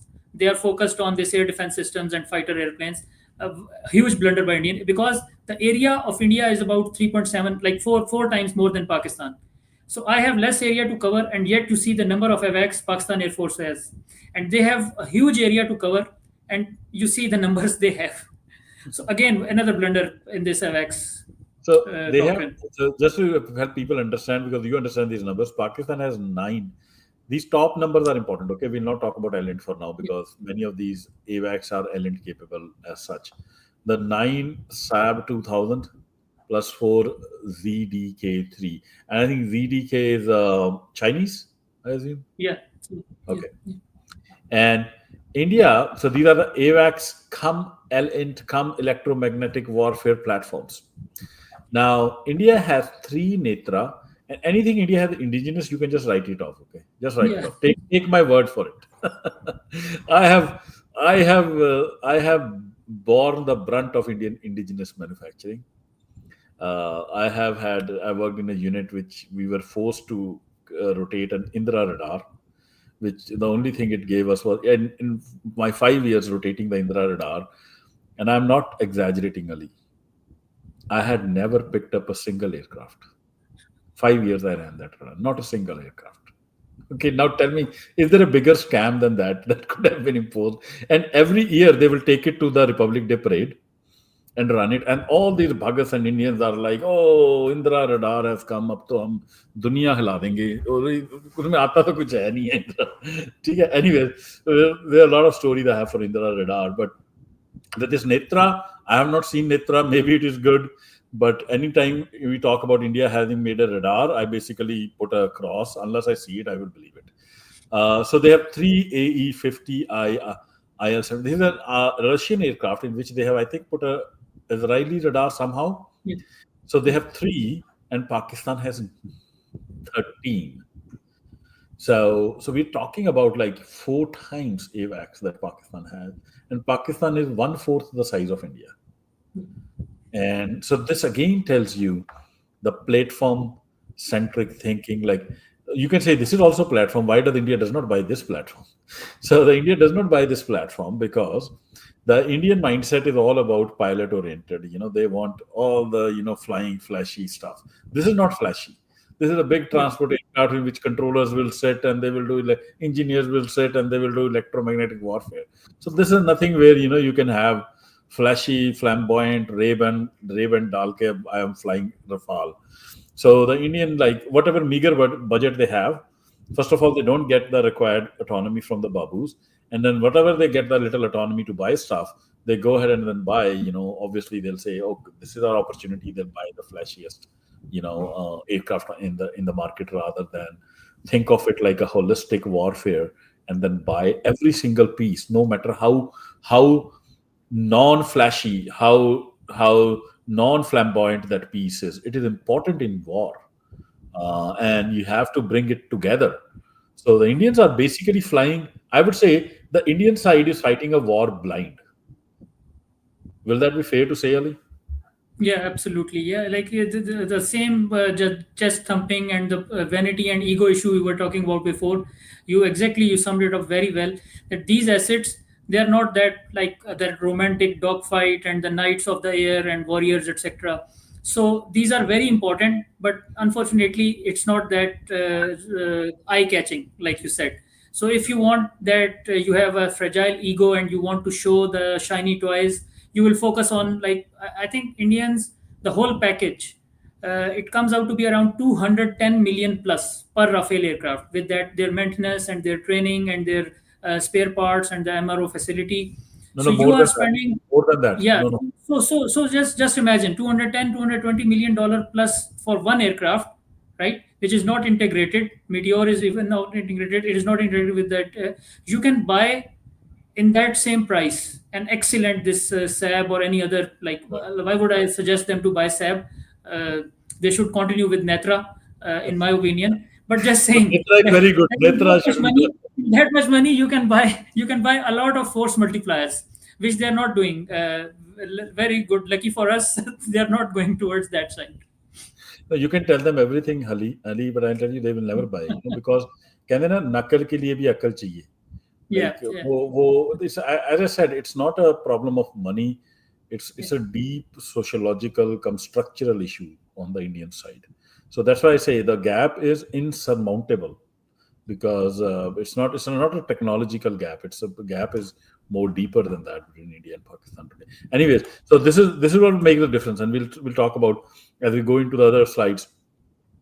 Again, like on the air defense side, again as you see, after the top line of India, which is S-400 batteries, everything else I would probably just call it like useless, maybe to a certain degree Barak. But if you see on the Pakistani side, the Pakistani HQ-9, but I'll let you talk about the Pakistani air defense. Ali, how do you see? So basically, as you said, that these S400 batteries, they have bought three squadrons, and there are only six batteries right now. I'll not say that I'm not counting which one of those were destroyed. Total number was six. They asked for five squadrons, that is 10 batteries. So they only got six because of the Russia-Ukraine war. Then this Barak 8 is that Israeli weapon, again short range. And the Spider is the same one, that notorious one which shot down over Srinagar, that Mi-17 in 2019. And I think five pilots and flight engineers, they were burnt alive and in that crash. So that Spider it's more dangerous for Indians. Now coming over to the Pakistani side, as you can see, Spada, it is European. It is basically French and Italian, I think, but a consortium of Europe. Rest all are Chinese. Now this HQ-16, it is short range, but the HQ-9. Now the again, because of the reputation previously of 15 to 20 years before, that Chinese are not that good and the Russians and Western is very good. I think that the Russians, their S400 and the HQ-9, it is, except the range of S400 is far more, but in all other aspects, HQ-9 is comparable with S400. But because it is a Chinese system and that reputation, which was because the people, the International Air Force Paji that came to Pakistan, like Turkey, they were all very skeptical of PL-15 also. That one ideology that the Chinese technology is inferior and the Russian aircraft and the Western, they are the best. But now, after the exercises and this 7th May, now we know that that era is long gone. China is closing the gap with America, the USA, very, very rapidly, and they have surpassed the other Russian and European equipment. So I will say that, okay, the range, fine, S400 has a very good long range, but in all other aspects, that HQ-9 is comparable to the Russian S400 system. So the Pakistanis have HIMARS, a high to medium air defense system, that is HQ-9, and then SHORADS, short range air defense system, which is European and Chinese. So in quality, like you said, that except S400, again, the Pakistanis have an edge here also because of our procurement, better procurement than the Indians. Right. Right. And this is, this image shows you the different air bases that the Indians have. You see, like they have phenomenal number of air bases, but they're spread. They have to spread it across the border against Pakistan, and then their eastern border against the China. These are, I've tried to kind of theoretically the Pakistani air bases, right? So if you see, while the Pakistan have less number of total bases, they are matching the Indians pretty close. No, if not matching, they're pretty close in terms of matching them uh, when it comes close to whatever is deployed against the western boundary. But air assets, as you know, are very flexible. India can very quickly, with air-to-air refueling. This is what the Pakistanis talk about, not having strategic depth, that they don't have things to fall back on because it's a narrow, straight country. But they have figured out a way, to kind of manage this situation and this limitation. Yes. Maybe that limitation Pakistanis have turned into an advantage because it forces you to be always on your guard and always to have superior tactics. So just one thing. First of all, I'd like to appreciate you, Baji. Excellent work done. Your visuals are amazing. Like you have created these slides. I just want to ask the audience to look at the Indian topography and the Pakistani topography. So you can see if you just focus on the western side of Pakistan, the north and the whole west, KPK and Balochistan, they are mountains, right? So I have more options. The horizontal strategic depth does not matter that much now because of the long range missiles and all that. But I can make tunnels and I can make facilities under these mountains, which can be difficult to hit. But the Indian side, if you see, only in this is, I think, Nepal, and then west of Nepal, it is Himachal Pradesh, if Yeah, I'm not wrong, Baji. And Himachal. yeah, Yeah, Himachal, and then I think it is Uttarakhand, and only those are the mountainous side. Apart from that, Indian occupied Kashmir, rest all the India, which you can see in this slide, Punjab, Maharashtra, Haryana, Rajasthan, Gujarat, Madhya Pradesh, all those states, they are plains. So the strategic depth horizontally maybe Pakistan does not have, but the vertical length in the mountains, they are better than this Indian this side. Secondly, as you said, I'll just endorse your point that again it keeps us on our toes. And secondly, we have less area to cover. As I said, that with the number of AVACs, even if I just count 9 AVACs, 9 SAP 2000, because like they are far better than the Chinese ZTK. The Chinese now have excellent AVACs, KJ 500, all that, but ZTK was a bit older platform, so the SAB is better AVACs. So even if I just have 9 those SAB AVACs, my area to cover is very less. Indians have those 3 Israeli Falcon radars, but their area is huge. So actually, the strategic depth is turning out to be an advantage for us now with the modern technology. yeah, yeah. And I'll talk about. There's a good question from Jeff, and I think it's kind of a tongue-in-cheek question. I feel it's a bit of a trick question. He's saying a question for you both. Why do you think that Pakistan's SAM capability was apparently not as successful as it was said to be? That sounds like a loaded question because the assumption is already there that Pakistan's SAM capability was apparently not as successful. So, So so I let's think he's being very cheeky here because like people like me have a lingering doubt. Okay, how many aircraft were brought down by PL-15 and how many were brought down by SAMs? again. So Okay, so so so yeah, right now it is all just just claim quoting. PL-15, but No, the no, story. I'll just quote Sir Aurangzeb. He said himself that one of the kill was by HIMARS. So as you have shown in the previous slide, the ranges. The Yeah, Pakistani HIMARS, their range is lesser than the S-400. Secondly, the one kill, the HIMARS, I think it was the MiG-29. MiG-29 was the HIMARS kill, but I'm not sure. Rest were PL-15. So I think maybe he's talking about the SAM capability against the Indian missiles. Maybe if he can clarify, because Indians have not shot even one single aircraft. At least Pakistanis got one through SAMs. So they are more successful than India. But if the question is pointed at the interception of BrahMos missiles and all those, because there were some hits, Pakistanis, like we do not, like Indians, we do not hide our losses. So there were some hits in Bhulari and Jacobabad and one in Noor Khan. So if the question is related to that, maybe Jeff can explain. But in air to air, I think it was far better than S400. S400 does not have a single kill to its name. HQ9 has at least one MiG-29. yeah. Okay, we'll come to that question. Let's keep moving. There's a kind of a visual, and we'll give credit to who actually made this visual. I just copied it, and in the end, I'll show you where I think everybody should follow that channel, because that channel is doing excellent work. They make 8 to 10 minutes video, but they have explained it's some kind of a European channel, but Ali Baji, they basically they do great job. Anyways, Yeah, amazing visuals, absolutely. Yeah, yeah, the Jeff clarified. He is yeah, talking about the yeah. Okay, okay. ability to intercept BrahMos. I think we'll hold on to that question. We'll talk about Yeah, sure, BrahMos. sure. We'll come to this question. Yeah, this is in a lot of minds. This question is asked by many people. Yeah. So this is, I think this visual kind of tries to depict that how integrated the battle system is today. It kind of is showing like a Rafale flying. A Rafale could be painted by the AWACS that is on the Pakistani side. You have J-10C, which has their own radar. Pakistan also has some ground-based systems, which can also pick it up. Then Pakistan also has surface-to-air missile defense batteries, which can also, pick up this kind of Rafale, which is flying in. And they can only not pick up from their primary radars. I think all of these 3 or 4 platforms also have the capability to pick up the electronic signature of Rafale in case Rafale is emitting something, correct?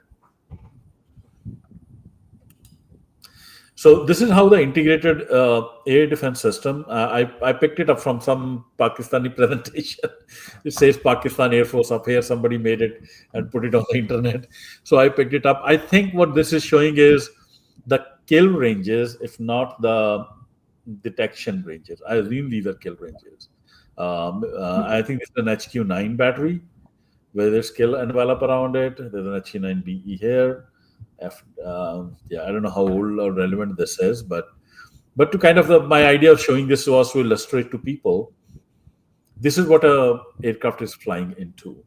And many of these envelopes are not only on the Pakistani side, right? The envelopes don't care. The sky doesn't care. The ranges extend into the Indian side. So as the Indian pilots are coming in, if they are doing their basic job correct, they should be knowing when they are getting into the kill range of any weapon. So this is how the integrated, and all these air defense systems on the Pakistani side, they are on one data link. They are able to share their picture and data and commands, sensor picture together. Ali Bhaji, do you want to talk about this picture and how your integrated air defense actually works? So basically, Baji, it's like a layered air defense. So first there is a layer of HIMARS, then there is a layer of, I'll say, LOMADs, then SHORADs, then very small range MANPADs, man portable air defense system. So this is not exactly like it happens. It's just showing the systems. Just like you said that their effective range. Once you will not deploy them like this. This is just showing them that they are overlapping and layered air defense system. So actually, what happens is that initially it's in the range of the HIMARS. Then if it comes to some bases, then it is the SHORAD, short range air defense system. And for drones or even slow moving targets, even for the jets also, like in Kargil war, India lost MiG-21 and MiG-27 to ANZA MANPADs, man portable air defense system. So even it is effective against jets, but its range is quite low. So basically, I'll just say that this is just a graphic visual which shows that HQ9E has the maximum range, then it is HQ16, and then it is FD2000, which is the least range of all these. So once you want to deploy them, you will make a layer first of that HQ9, then of HQ16, and then for this FD2000, which has the shortest range. So it's just a visual to show the bubble, the ranges, effective ranges. Actual deployments is like a bit different than this. Yeah, got it. Yeah. This is an S-400 regiment, and they have all these odd names, 40 and 6. This is the one which has a range, which has a missile, which has a range of 400 kilometers. That's why we say the kill range or the kill envelope is up to 400 kilometers for S-400. They also carry 2 different other missiles depending upon how far the target is. If it just come close, then they'll probably shoot this 250-kilometer missile, and then one missile which only has 120 kilometers. And these launchers, they have a mix of missiles. Like not everybody carries 400. Like some will have medium range, short range, and I think this is the fire control radar. I think there's a couple of radars. The cheese board radar is the one that the Pakistanis claim to have taken down, right? Okay, this is very simple. Okay, yeah. So this is very unique, right? So I tried to put this approximately Adampur is here, and I tried to manually draw what is the 400-kilometer range of this red line is the 400 kilometers from Adampur. Okay, so my question always was like, how were how were the J-10Cs not get shot on 6th and 7th May? And multiple theories. From where I picked up this visual, okay, from the guys who made this visual, their theory was that the Pakistanis flew these aircraft. You see them very close to in the mountains, under the shades of the mountains. So they were silent. So they were very cleverly hiding themselves against mountains by flying low. And because if you are flying low, Earth has a curvature, and you are if you are right at the envelope, it's very difficult under mountains if you are trying to be low to be picked up. But it's very difficult to fly low in mountains and then be able to hit high flying aircraft. I don't know, I'm not a fighter pilot, but I assume it's not that simple to hide yourself and fly low in the mountain and then still be able to hit. And the aircraft which is like 90 miles inside. But yeah, to you, and another theory I have is that the Indian S-400 was so confused with not everything being on the data link. There was probably a junior officer like me who wanted another confirmation before putting fire because of the Balakot incident, and they were never be confident enough to actually use S-400. But anyways, Ali Baji. So again, briefly, Baji, this 400-kilometer range, it's misleading because theoretically that range is against very high and very fast and very big targets like airliners or AWACS or refuelers. So fighter-sized target, which is flying low, it cannot be hit by S-400 and 400 kilometers. If you want, it was the Ukrainian hackers. They hacked into the Russian accounts and they gave the details of this exact number of missiles and exact number of batteries of S-400 which India bought from Russia. So if you want, I'll send you that. The number of missiles is quite low. So they cannot squander it, waste it on a fighter-sized target at 400 kilometers because it can evade it very easily. So that's first thing, that this 400 kilometer is not for the fighter-sized J-10C target. J-10C has very less radar cross-section in comparison to big targets like, let's say, electronic warfare aircraft or maybe AWACS or an aerial refueler or an airliner for that matter. So I assume that these 400-kilometer range missiles, because they're getting launched from the ground, they probably have a big RCS themselves because they have to be huge. They have to gain altitude versus a BVR, like an air-to-air missile. I assume they probably are picked up easily by your sensors, even if they are launched. You're absolutely right. If this there was another briefing by AVM Aurangzeb after the 10th May skirmish. This was after the 6th, 7th. Yeah. So once the S-400 was hit, there was another. In that there is a visual. There is a place Dinga near Gujarat, Pakistan, and there is a missile of this 9M96, very difficult nomenclature of that 400-kilometer range. It was intercepted near that, and Indians were claiming that it hit a Pakistani AWACS and it was Pakistani SAP was destroyed. Actually, it was not destroyed. They fired it at some target. It was intercepted and it fell near that village Dinga in Gujarat. So that missile is huge. It was intercepted, and you're absolutely right about that also. If we have time, we can go towards that presentation also, and you will see the visuals of that missile. Second theory, my theory is that because the Indians, in every conflict, I think it was in Kargil War or Operation Parakram, there was a fratricide also. I don't remember it exactly, but about the 2019, I'm 100% sure. The Spider on battery on Srinagar, which the Indians didn't tell their nation for 7 to 8 months. So they were lying about it, but it was completely a fratricide. So I think Indians were afraid that if we put S-400 on high alert and we start shooting down Pakistani aircraft, we will accidentally shoot down our own aircraft. Because without that identification of friend or foe, that IFF, there is a huge chance that with in a constrained airspace, more than 120 aircraft, probably Indians would have shot down 3 to 4 of their own aircraft instead of PF aircraft. So that's why I think on the night of 6th and 7th, the S-400 was not completely operational in this scenario, in this battle which we are talking about. Which again shows like the lack of preparation, right, Alibaji? Like that means you have not practiced enough with your aircraft in that environment. That you are not confident of your SOPs and your ability to do IFF.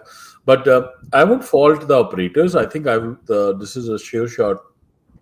I guess a whole of an organization problem they have, because the operators, if they are not sure, they are not sure. The system is not making them sure. Like, so they have to kind of figure out whether this thing is a friend or a foe. But yeah, but I'm with you. I think they were so concerned that they'll shoot down their own aircraft that they better thought like, let's not fire. And they were also probably under the impression that our superior aircraft are well capable of defending themselves. And because we are going to shoot everything from so far inside. There are a couple of questions here. Jeff is right. I think he's saying he's not cheeky. He wants to know what are we doing against Ramos. Absolutely right. I think we have to do a program I'm planning to do only on 9th and 10th, because we have very little clarity on what happened on 9th or 10th. And we will discuss there, the air defense of Pakistan against BrahMos. There's another nomad I'll question. just briefly, Ali Chishti Bhai has also asked a question, so I'll just briefly tackle this first, Jeff, and then Ali Chishti Bhai's answer. So basically, Jeff is right about the hits, the BrahMos and the scalp hits, but even in Iran-Israel war, they have 30 minutes, 25 to 30 minutes of warning. Israel, because of the distance, and yet there were hits on the Haifa refinery and Ben Gurion airport, even with their air defenses of Arrow 2, Arrow 3, David Sling, Iron Dome, THAAD batteries. So no air defense system in the world can intercept 100 missiles, 100% of the missiles, incoming missiles. Number one. Number two, there were interceptions, good interceptions. There were interceptions at Shorkot. There were interceptions at Jacobabad. Even in Nur Khan, there were interceptions. So basically, exact numbers, again, I'm not privy to those details, but there were good number of interceptions also before those hits. And yes, BrahMos is a threat, and I think the policymakers, I'm sure if I know and Jeff knows that it's a threat, so they know better than us that it's a threat, and they must be doing something, because you can buy maybe another air defense system from China, or you can, for the soft kill, you can enhance your electronic warfare capabilities. Again, you can, for the deterrence, you can get hypersonic glide vehicles to deter India, etc. So these are some options. And Ali Chishti Bhai asked about how much does AI come into play when making the decision in this battle. So the Pakistan Air Force, I think it was about 8 years back, they inaugurated a center here in NASTAP, Nur Khan base, a Center for Artificial Intelligence and Computing, CENTAC. So the AI, the work is ongoing, but Ali Bhai, I think the AI is more in the role right now for the integration of the assets and to communicate in those. The decision making till now, I think it is still in the hands of the commanders. The AI can help, it can make models, but the final decision and all that is being done by the human in the loop. So the AI is helping more instead of making decisions directly. But it is in the loop, and it is we are using that to for our decision making, helping in that.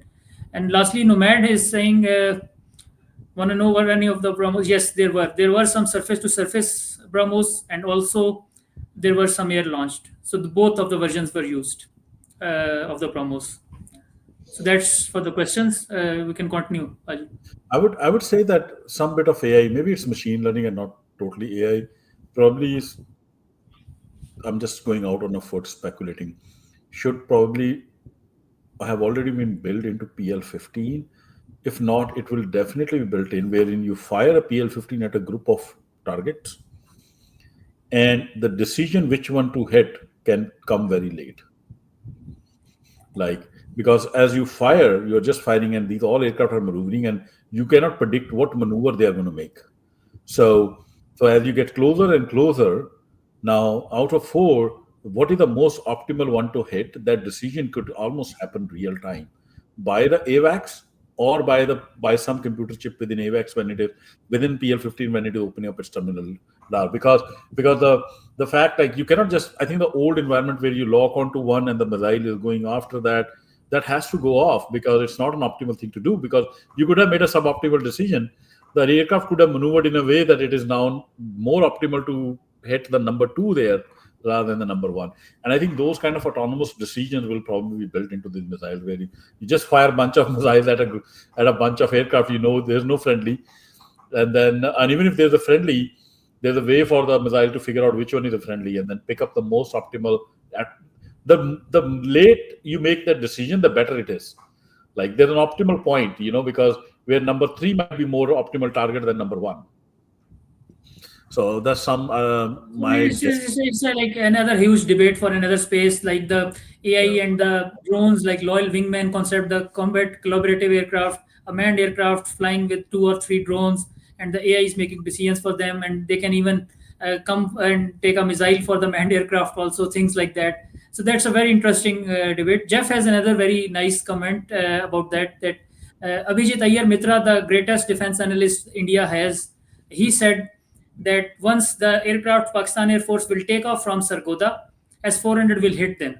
I listened to him with my own ears that Pakistan Air Force will not be able to take off. But he's saying that the range please, no, you have to be careful. It's not he said, it is they said. Yeah, sorry. Pronoun. Yeah, pronoun. So the pronoun should be right. But Jeff is debunking that, like, if Sargodha, Sargodha comes in the range of S-400, but at an altitude of 20,000 feet. So if the aircraft is maintaining below 20,000 feet, like at takeoff, it is definitely below 20,000 feet. Technically, it is not in the range of, even if you draw that line, like it is at Sargodha. But if the aircraft is below 20,000 feet, the S-400 cannot hit that aircraft, that RCS, and that with that RCS, that fighter aircraft. So that's again, thank you, Jeff. Yeah, that's a good point. Thanks, Jeff, for highlighting that. And okay, let's keep moving on with this S-400. This, I think I have kind of highlighted different bases, what type of aircraft they have. And, these are different bases and the type of aircraft they carry. I find it funny. Some of the Pakistani analysts, they keep calling Tejas like Teja. I don't know whether they deliberately do that, but many of them call it Teja, and I find it funny because I don't think it is a combat capable aircraft at all. So I think I picked this up from some other website, this visual, and I don't think Teja will be deployed here. I don't think Teja will ever be deployed in a very close actually, if you want, because then we will go another topic. I can tell you exactly the some of the deployments of this Tejas and Rafale. This Rafale in the Rajasthan, they are not right. The Rafale is not here, and the Tejas and MiG-21 Bison. Tejas is I'll just tell briefly. Tejas is in Gujarat. It is in Nalia Bhoj, and the Rafale, only one squadron is in Adampur. Ambala. Rafale and Jaguar in Ambala, and the other Rafale squadron is in Hashimara, as I told that in Shiliguri corridor, that West Bengal base. Got it. Yeah, that's correct. Yeah, this is Rafale is correct, I think, but the Teja is wrongly depicted here. So yeah, I'm not going to call Tejas again. I think Teja is the right name for that aircraft. Because like Indra Radar, nobody's going to hear about this aircraft after some time. And anyways. So, and this is again all copied, and I'll tell you the website which the guy copied. He made up a depiction of possible composition of what the air forces were like, and he kind of predicted that maybe out of those 42, 8 to 10 were J-10s, 16 were JF Block 3, and 12 were JF 17 Block 2. And on the Indian side, 14 plus were Rafale, and then these many Su-30. What do you say about this combination? Do you agree with this composition? I think it looks legit because, as Sir Aurangzeb said, that there were 14 Rafales out of those 60, and the rest of the numbers, because the kills were 3, or I'll say 4 now after Alan Vons, but okay, anyways, let's keep it at 3. 3 Rafale kills, 1 Su-30, 1 MiG-29, and 1 Mirage 2000. So there were like 14 Rafales, then the Su-30 because the numbers 258. The MiG-29 total numbers in Indian Air Force are about 58, and in Srinagar, I think it is 223. 223 squadron is based in Srinagar, and Mirage 2000 again 44. So 12, around 10 to 12 they are like this. And J10 again, because Pakistan has total number, we are going to increase it inshallah. But right now it's around we have 20 aircraft. More will be coming inshallah. So out of those 20, 12 or 14 maybe, and then JF-17 Block 3, 16 to 20, and again 10 to 12 JF-17 Block 2.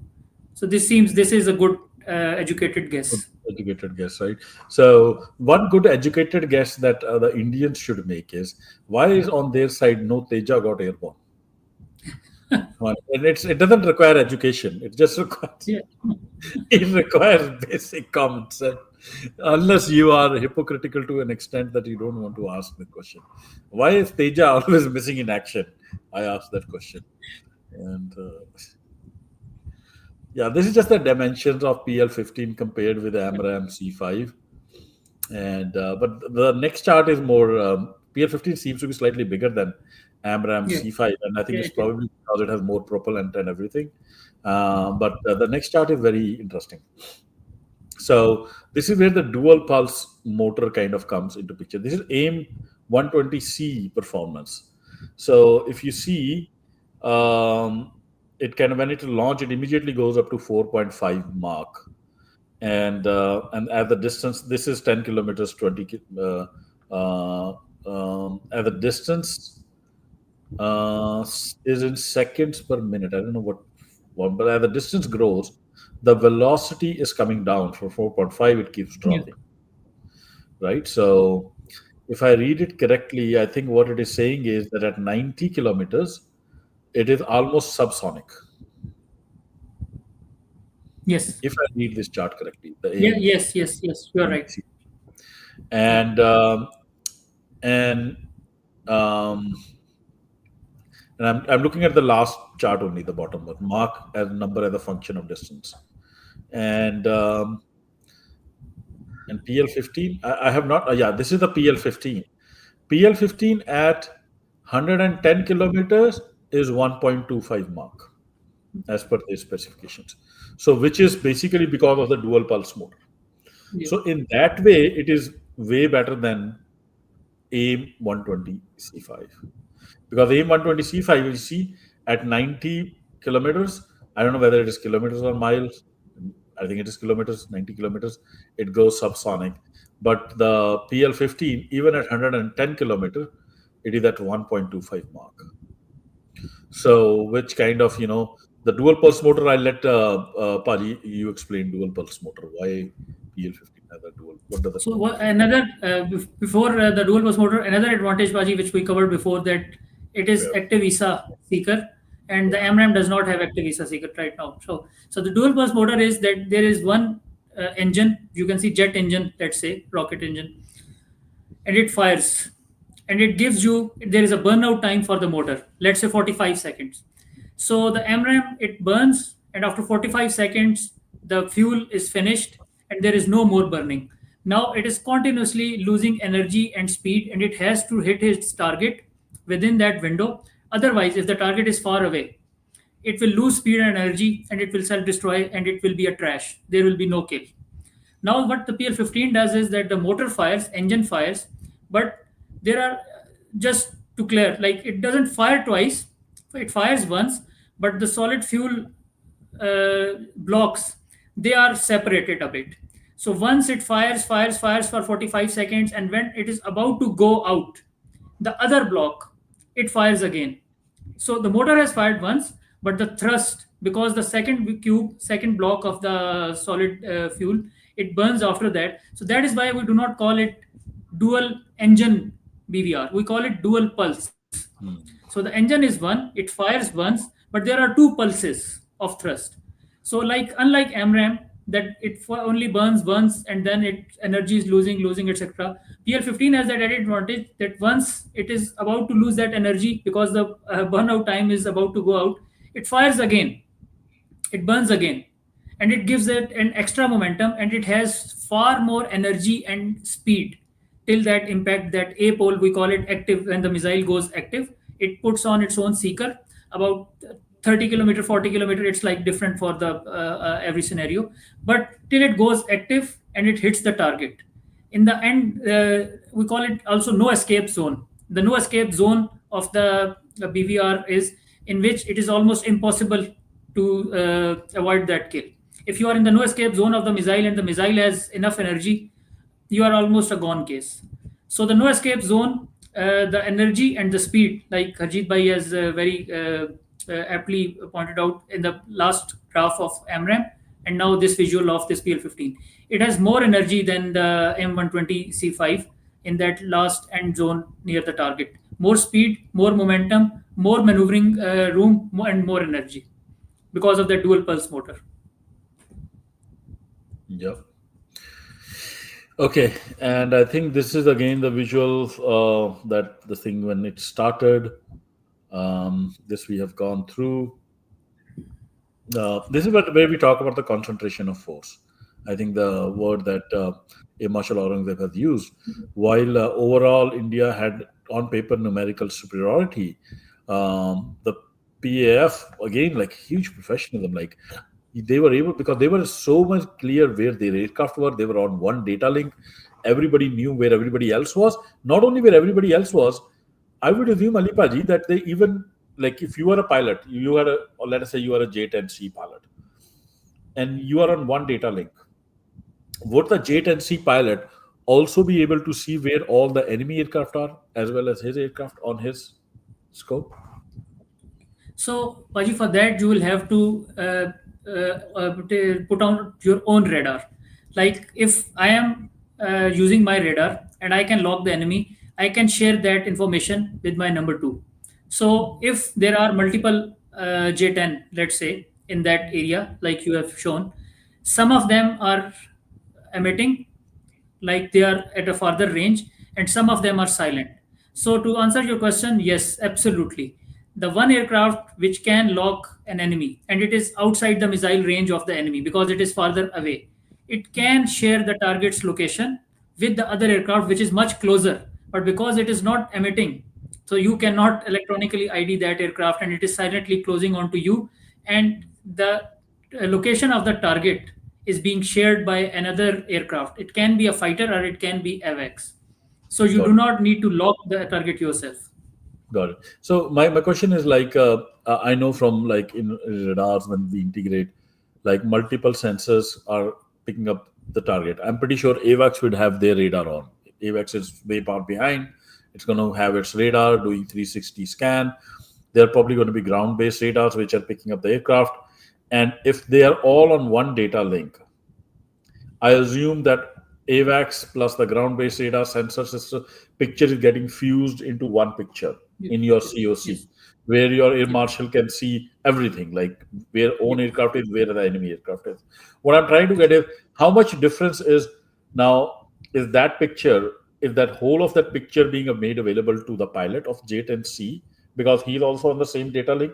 Theoretically, they can pass on all the tracks up there, or because of the limitations of how much equipment, like how much screen you can have, like you guys get limited information. Okay. So, Paji, excellent question.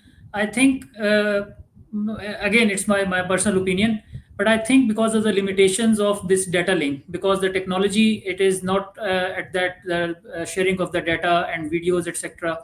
Because you have to, what's the word? Compress, yeah. So you have to compress the data in tiny packets for more bandwidth. So because of the right now the technology at the less bandwidth, I think it is my opinion that the only targets will be given to you will be in your own area of responsibility, AOR. Sir Air Marshal Aurangzeb also used this word because every formation has some certain area. Like okay, this 40 by 40 block is yours. So he needs only the targets which are in his area. Because if you first thing, I think you cannot share all of the picture which the chief of the air staff is watching in the COC to every aircraft. Number one. Number two, I think it will not be effective because Optimal. the pilot will be overwhelmed. A lot of Correct. clutter, a lot of information, because many of the targets are not in his range. So he only needs those targets which are in his area of responsibility. So again, a very good, like this, your question, this prompted my thinking that it was another feather in the cap of Pakistan Air Force, that you do not have to share only all the targets, sab kuch Yeah. ikattha. You have to decipher that this target I'm going to give this to this formation through data link, this target to this formation. So it Yes. complicates further your Yeah. data link and sharing decisions. Yeah, I think I would say so. I think because if you pass all that information, it might just Yeah, confuse the pilot. yeah, yeah. Pilot might start reacting to other aircraft's Yeah, too maneuvers. much clutter. Yeah, exactly. Yeah, Yeah, too much yeah. clutter rather than focus on like, and then the COC takes on the responsibility of making sure you have the right, like you're safe and you're focusing on the right AOR. And yeah, that's a good one. The related question is, I think, from Jeff Thunder. Would the J10s be able to see the picture from SAB 2000 over link 17? And I think the answer is the picture that is optimal to be shown, right? The tracks that should be shown, they'll be able to see. Is that a correct answer? Yeah, actually, again, Jeff is asking a lot of questions. So, so basically, to answer briefly, I'll just say yes.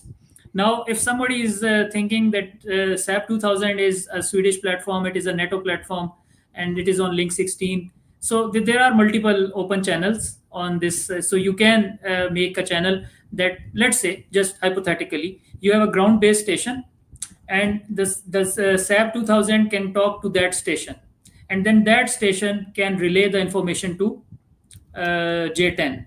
So even if somebody is like thinking that J10 is a Chinese platform and SAP is a Swedish platform, so they cannot talk to themselves, there are multiple ways. And yes, in the end result is, I'll not comment over link 17 or link 16. So just simply, the answer is Jeff Thunder. The answer is yes. J10s will get the picture, if not directly, they will get indirectly, but they will get the situational awareness and the data of the targets. I have to say that Jeff Thunder 3 had a very interesting name, and then he has put trademark on it, and he had a Yeah, very interesting picture on his profile, which had a J10C and a Rafale kind of in close combat. Very interesting. I'm curious who is Jeff Thunder. Anyways, let's keep and going. sorry, Nomad is asking another question below, so I'll just say yes. The SABs that were damaged in the terrorist attack on Kamra base, they were upgraded and repaired and maintained by PEF without SAB support. So his answer is yes. Okay, awesome. There's another Vanta Logic. Can you please answer? One can understand IFF, but how does IAF or PAF just identify a Rafale from a Su-30 MKI or J-10C from an F-16? How do the pilots know which aircraft have they painted or shot? You asked that same question, Paji. I think Vanta Logic came late. I'll briefly again just I'll briefly repeat that every radar band, every X band radars, right, L band radars. So the electromagnetic spectrum, every radar has different frequency and different wavelength. So if you have the signatures in your data bank that this Su-30 radar works on this much uh, frequency and this is its signature, you can match it with that. Every Rafael Su-30, J10, F-16, every radar, every emitter has a different frequency. So if you can match it, you know exactly that which aircraft is there. Yeah, and the emissions could come from the radar of the aircraft or even their jamming pods and anything, right, which they are carrying. So Radios, if they're talking like radios, Godzilla, yeah, yeah, like God's. Oh yeah, my God. And they were only shot 23 nautical miles from the IB. So I'm like, why were they even using RT for so much? Like, is a question. Like, they shouldn't be. Like that has to be figured out. Like the Indian Air Force, like it's kind of strange. Um, I can't explain why they were using RT, except from the fact that because they were not on one data link, so they would probably had to talk to Su-30. But even then, if it is a pre-planned mission, can't you plan a mission in a way that you don't have to talk at all? you Like, practice this, Ajit Baji. You practice this a lot yeah, from startup, from takeoff, complete silent mission. Even yeah, if during exercises you have flags, red and green. So the pilot does not have to give call to ATC that clear for takeoff. Another Yeah. person standing, he can just wave the green flag. So from startup till your mission, till landing, you come back completely silent. Okay. So even if they were not on data link, silent mission is, again, I don't know, Indians, lucky for us, but you are in North America. Yeah. I'll just because again the Indians will say I'm a Pakistani, so I'll just conclude it here that you just tell this to any professional pilot, may it be Canadian Air Force, may it be US Air Force, may it be French or whatever, and you ask him this question, and he will tell you exactly this, that this was highly unprofessional and it doesn't make any sense. It was blunder on blunder on blunder and a long list of blunders. Yeah. Yeah.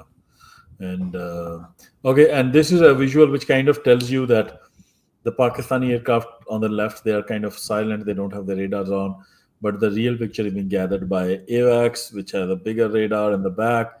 There could be ground-based sensors as well, which are also painting the Indian aircraft. Just a visual. Okay, yeah, this is where let's try to some kind of a depiction. Maybe it's not the exact depiction of the silent kill chain, but Ali Hamza Paji, please explain how one of Okay. these aircraft could hit this Rafale and with all So this, yeah. Please I explain think it was yourself. asked by And this might not be the right Ehsan Bhai. visual, but you can talk No, about, no, absolutely, yeah, absolutely. It just for our like understanding. Actually, I'll just explain it verbally. I think Asan Bhai asked this question. If he's still with us, finally, we have come to his question. So basically, the silent kill chain means that the shooter, it is not emitting any electromagnetic radiation. It is in MCON, emissions control, and the enemy does not know that he is here. Now, this Rafale, which is being shot, it it knows that I am being painted by an AVAX, right? But the AVAX is around 400 kilometers away, and AVAX cannot shoot the target also. So he is like, okay, fine, AVAX is painting me, no problem, I'm not going to be hit. The thing is, Baji, even in this visual, there are only two assets because previously there was A-B strategy, asset A and asset B, right? So asset A used to lock and asset B used to fire. But the missile guidance, it was done by one of them. Now, what Pakistan Air Force has done, that now there are three assets, A, B, C. You are locked, the target is locked by A, any one platform. so Missile is locked. let's hypothetically put that asset. Let's say there's a ground-based sensor here somewhere Yeah, close to okay. this. So let's say we have three main assets: space-based assets, airborne assets, and ground-based assets. So let's say a ground-based radar has locked.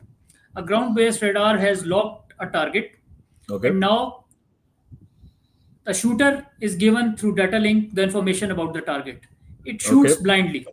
The Okay. PL-15 shot by this J-10C, yeah, it is Blind. shooting blindly because it cannot see itself. There is a Rafale. Yeah. Now the missile, before it goes active, it has to be given some guidance, right? Now, even if this J-10C gives guidance to that missile, again it will be picked up. So after shooting, it has to just turn back. It cannot even guide the missile until it goes active. So here comes the C, the ABC chain.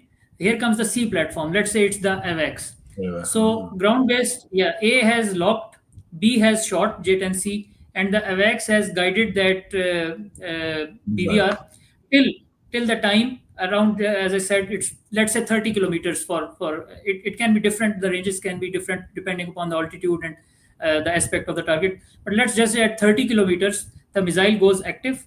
Its own active ESA radar, its seeker, it can see the target, and now even the AVAX or the C platform, whichever it was, even it does not have to guide that missile. The missile will go active on its own and then it will shoot down the target. So basically, A, B, C, locked by A, shot by, launched by B, and guided by C. So Okay. this is the new part of war. This is amazing. So Yeah. when the missile is in the mid course, let's say after launch, and it is in this scale chain, let us say the guidance is coming from AVAX. My question is, so in the mid course, is the missile does not even have its own seeker receiver, which is looking for radiation and doing its guidance, or is it totally dependent upon coordinates coming from AVAX? Or there could be two ways, right? It can get guided. The missile can have a receiver which can pick up the radiation coming back from the locked target, right? Or Yes. it can just get all the coordinates from AVAX and then keep kind of going there. How does it work? Actually, excellent question, Baji. Actually, it is better. Like you said, it is getting the radiations back and it is receiving that, because previously, before the active BVRs, we had semi-active BVRs, and Right. semi-active BVRs, they could not go active. They did not have their own seeker. They only had this receiver, which you are talking about. Yeah, yeah, So the aircraft had to paint the target yeah, till the time the missile impacts, it shoots down the target, because there is no seeker. So yeah, now in active BVRs, they have that the semi-active BVRs like the receiver, so it can very easily, you can program it that okay, fine, once after you are launched, you will receive these echo back from the target, which is being painted by AVAX or a ground-based radar or any airborne jet aircraft, and you will yeah, just follow it. yeah, You will just follow it. You will continue homing on. It's just like blindly following a beam, laser beam. That it's one electromagnetic wave is coming, and you are just blindly following it. And yeah. at 30 to 40 kilometers, you will just put on your own seeker, active ESA, Yeah. and then you will just follow with your own missile. So that's actually very easier, and it has been done with the semi-active BVRs of the past, which was actually an inferior technology than these modern active BVRs. Yeah.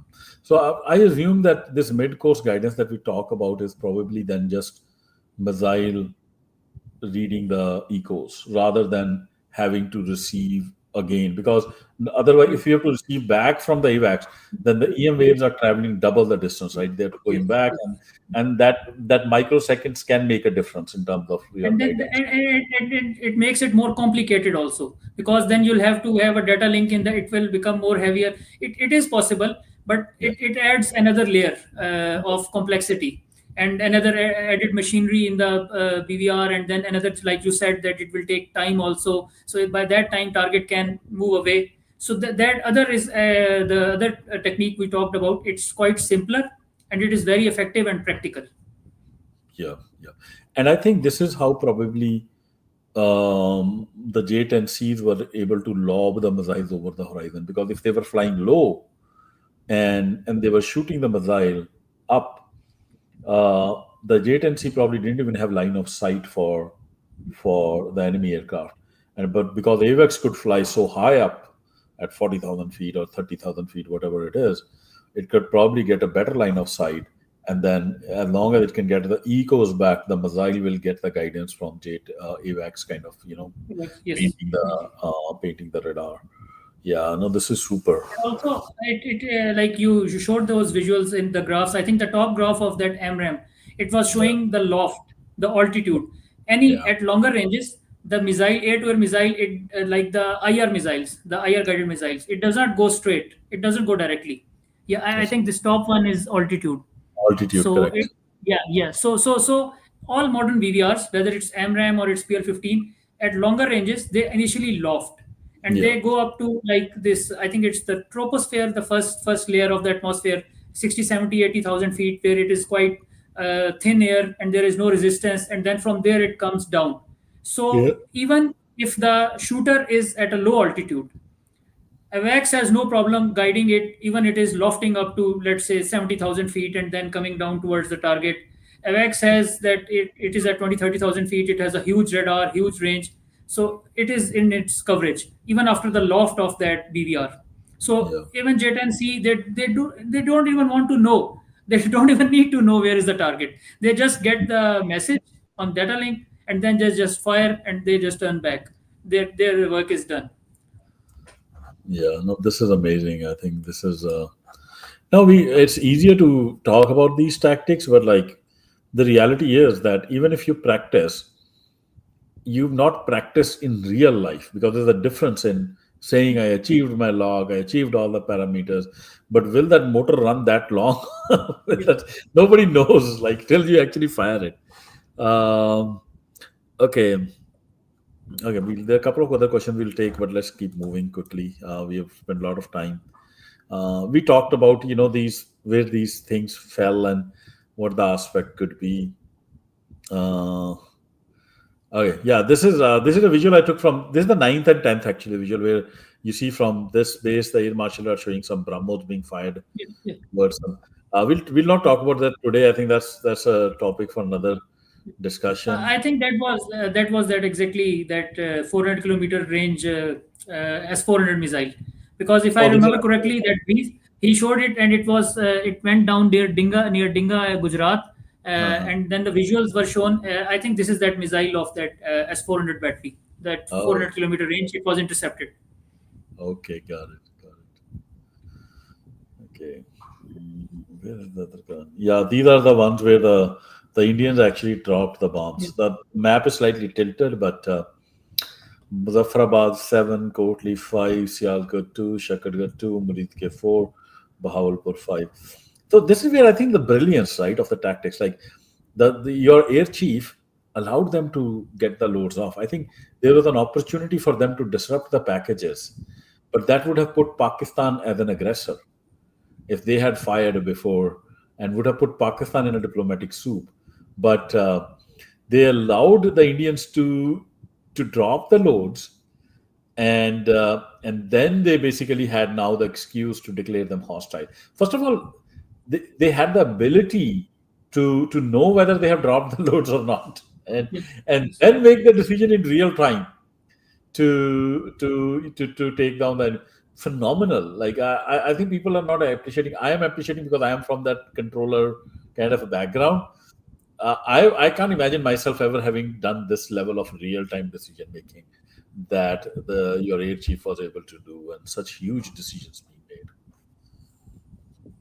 Hats off. Yeah. I think you covered it before also, that if it was somebody else except Air Chief Marshal Babar Sidhu, the decision would not have been like in a flash of a second. He would have, the other officer, whoever he was, he would have hesitated. He would have thought, "Okay, Absolutely. पता नहीं वो कर रहे हैं नहीं कर रहे." But because he's the senior most, he's the leader, and he's the architect of all this. Like Sir Air Marshal Aurangzeb said, that he choreographed all this. For the last 4 years, he has been training the Air Force in these tactics. So he was the right man for that decision, and he took it just like in a flash of a second. Yeah.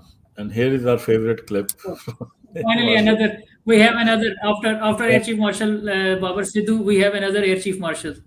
Yeah, Air Chief Marshal, and let's listen to something has gone wrong with I know that the Indians were like not good, in terms of defense, but like the Indian Air Force has something happened to the Air Force. Let me just play this. I think it's the Modi factor. It's the Hindutva factor in India.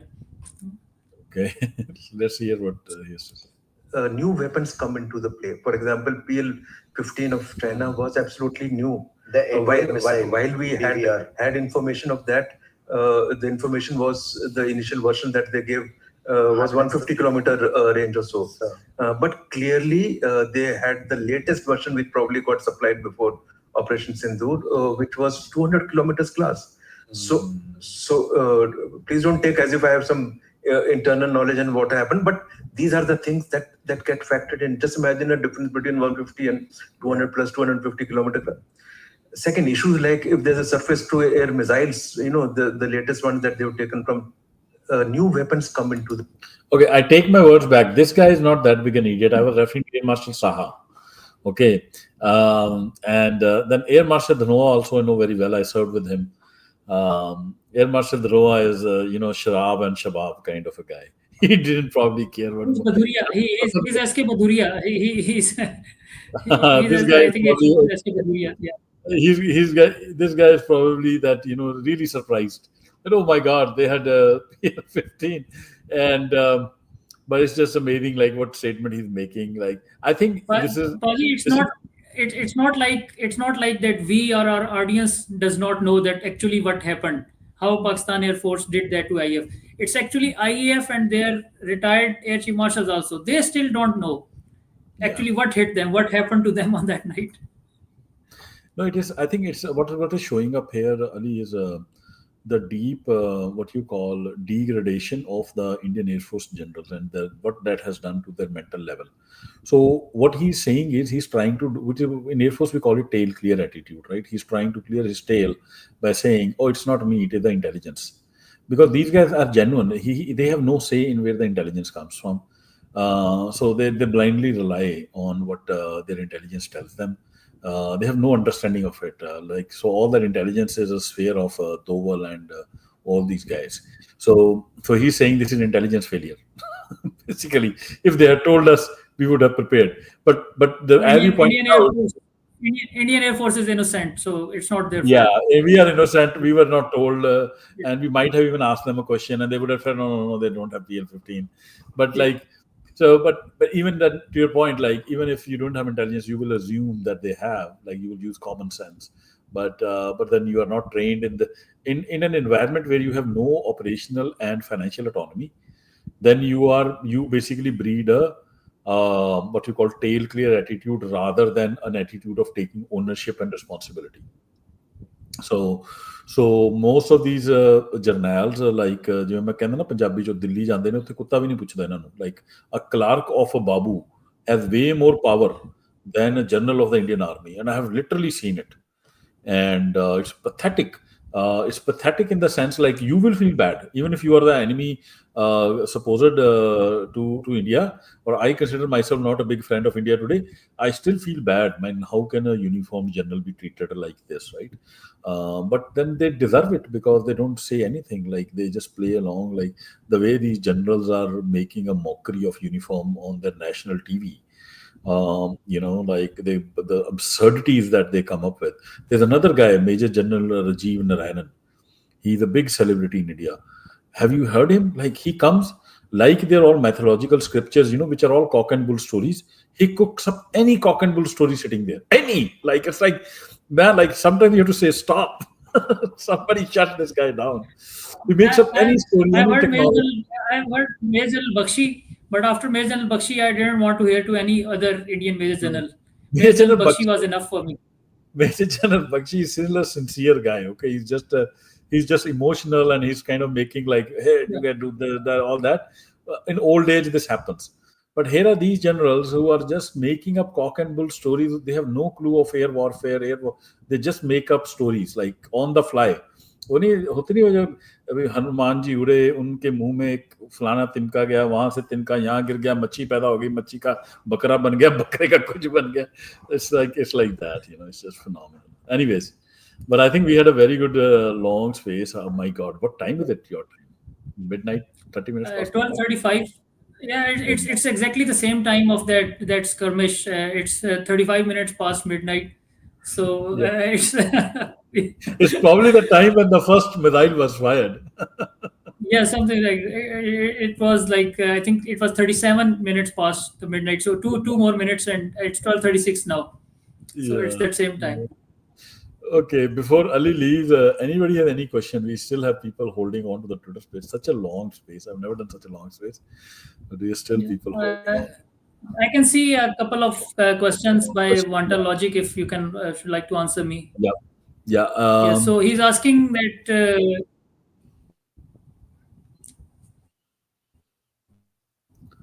Okay, the one on tactics used by PF on 6-7 May indigenous to Pakistan, or is there any other example from sir? Okay, I'll say that.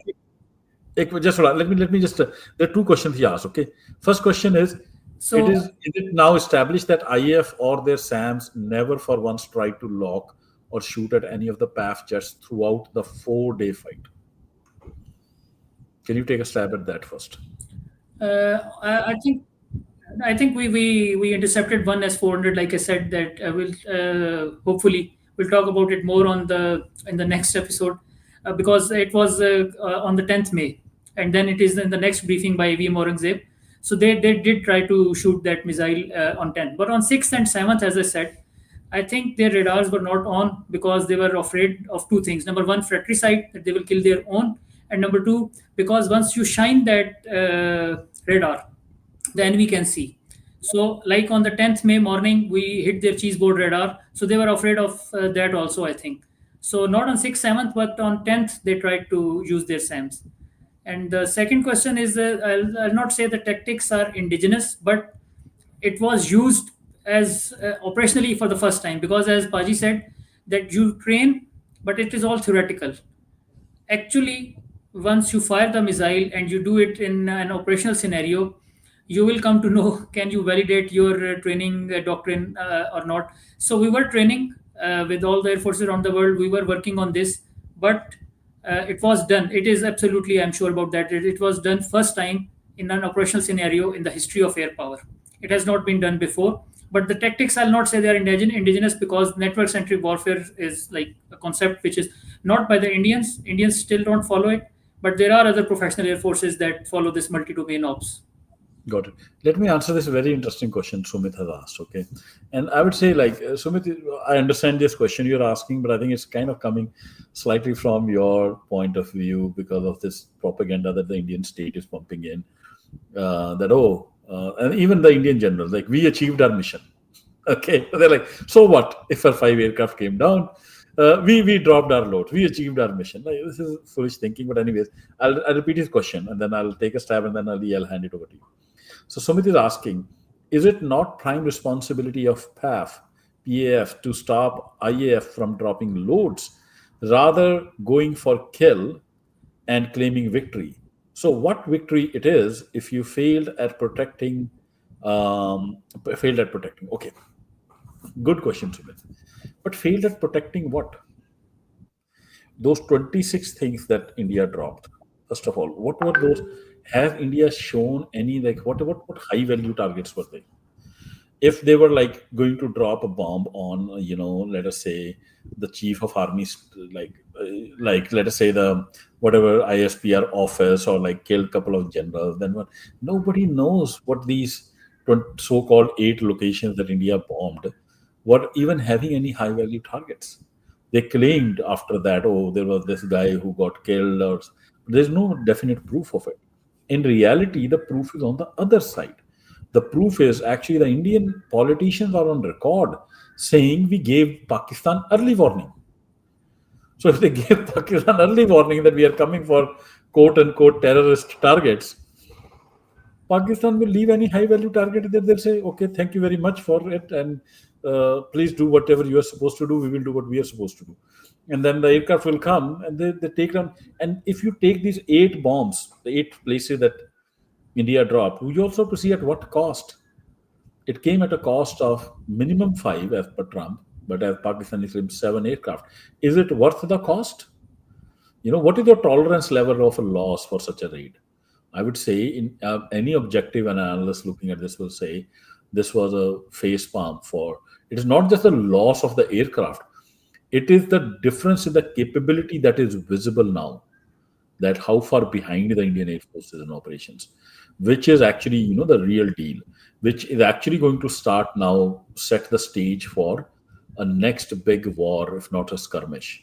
But anyways, Alibaji, you want to respond to Sumit's question? Okay, he has made another comment at the bottom. Only Pak view, both saying totally biased, even a layman can tell.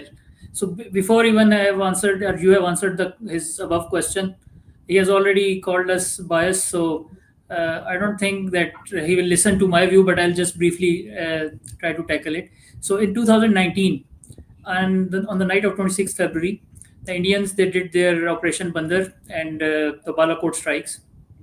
You cannot stop the standoff weapons in a surprise attack. Even if Pakistan decides tomorrow, Indian Air Force will not be able to stop it. On the morning of 27th February 2019 at 9:30 a.m. in the broad daylight, with Indian Air Force completely they knew that Pakistan Air Force will retaliate. And we showed the videos. I think it was in Nowshera, in Indian occupied Kashmir, Nowshera and Rajouri sector. Clear videos, 6 impacts.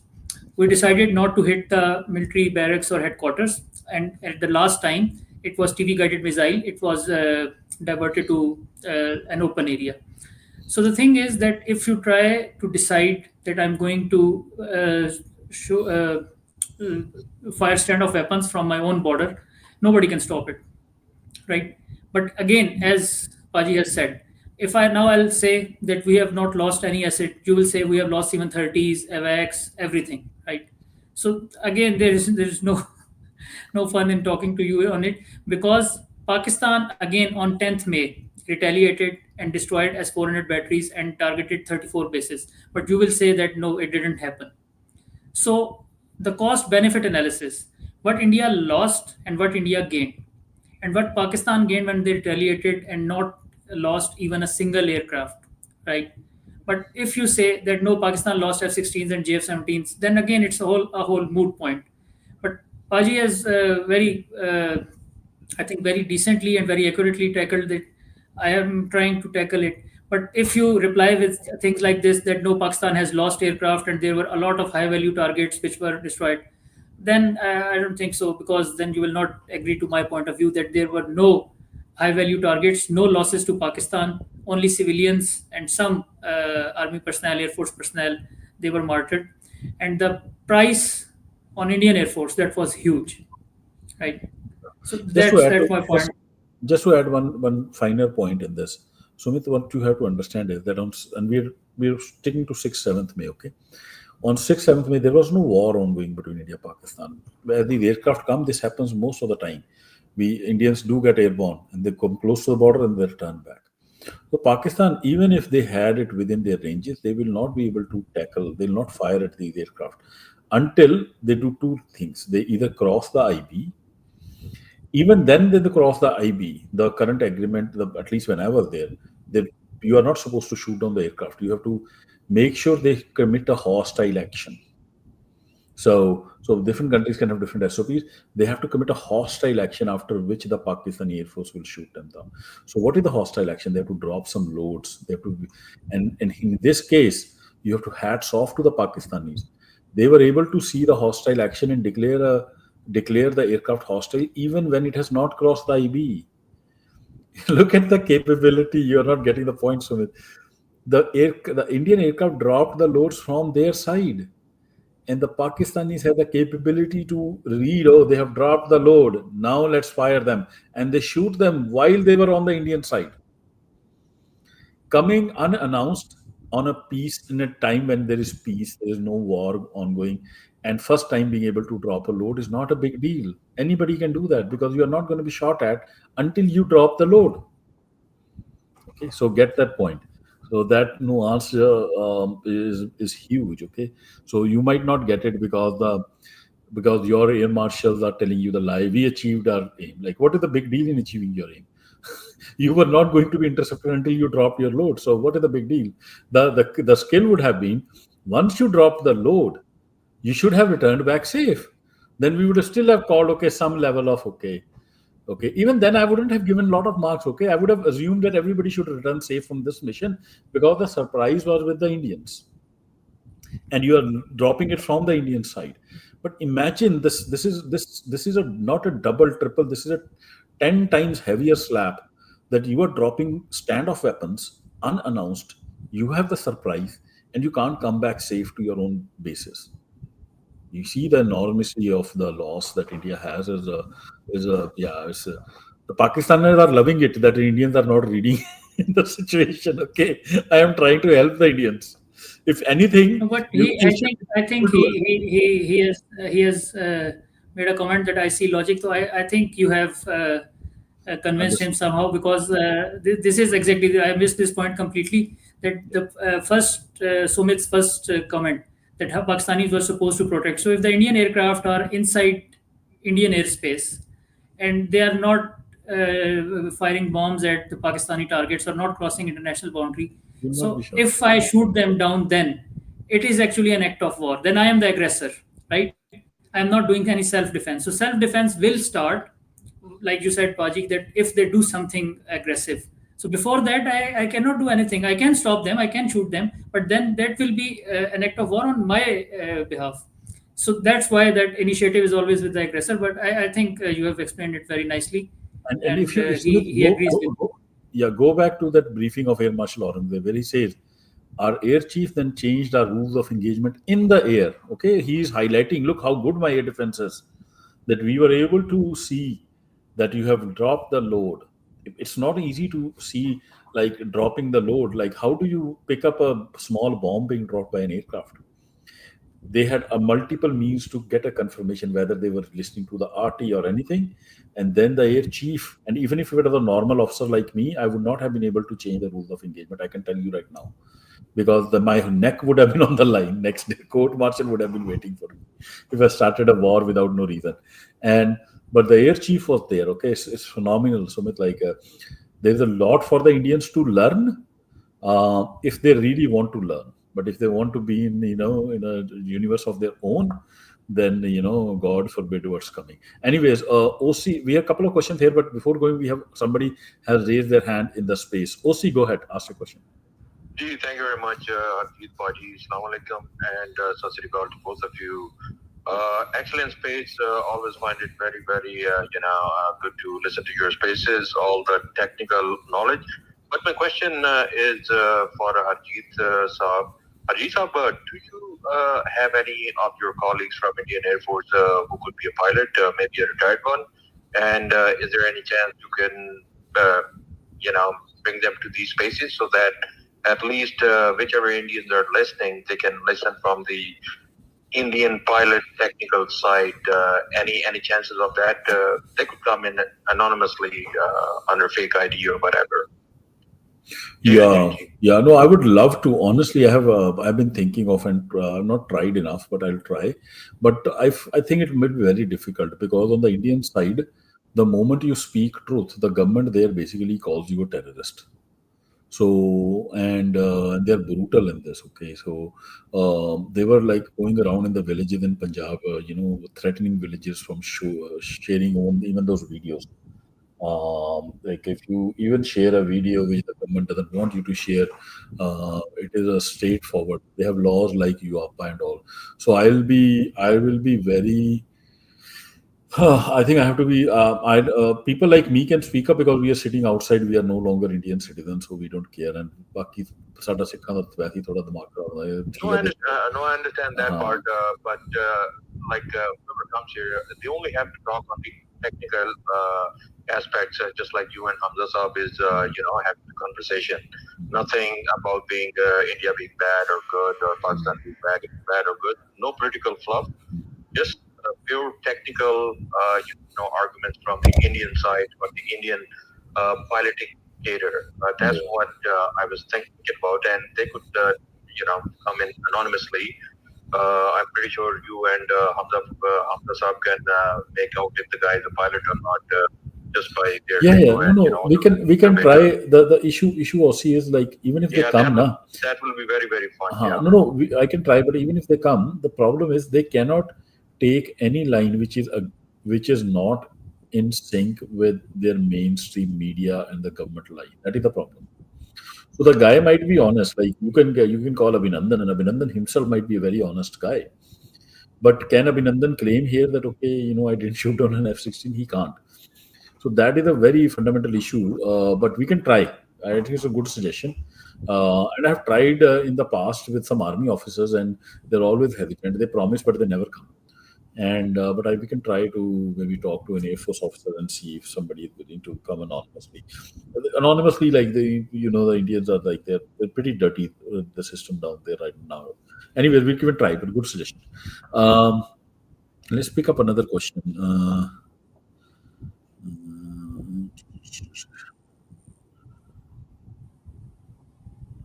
Any question that you can think of there that I missed?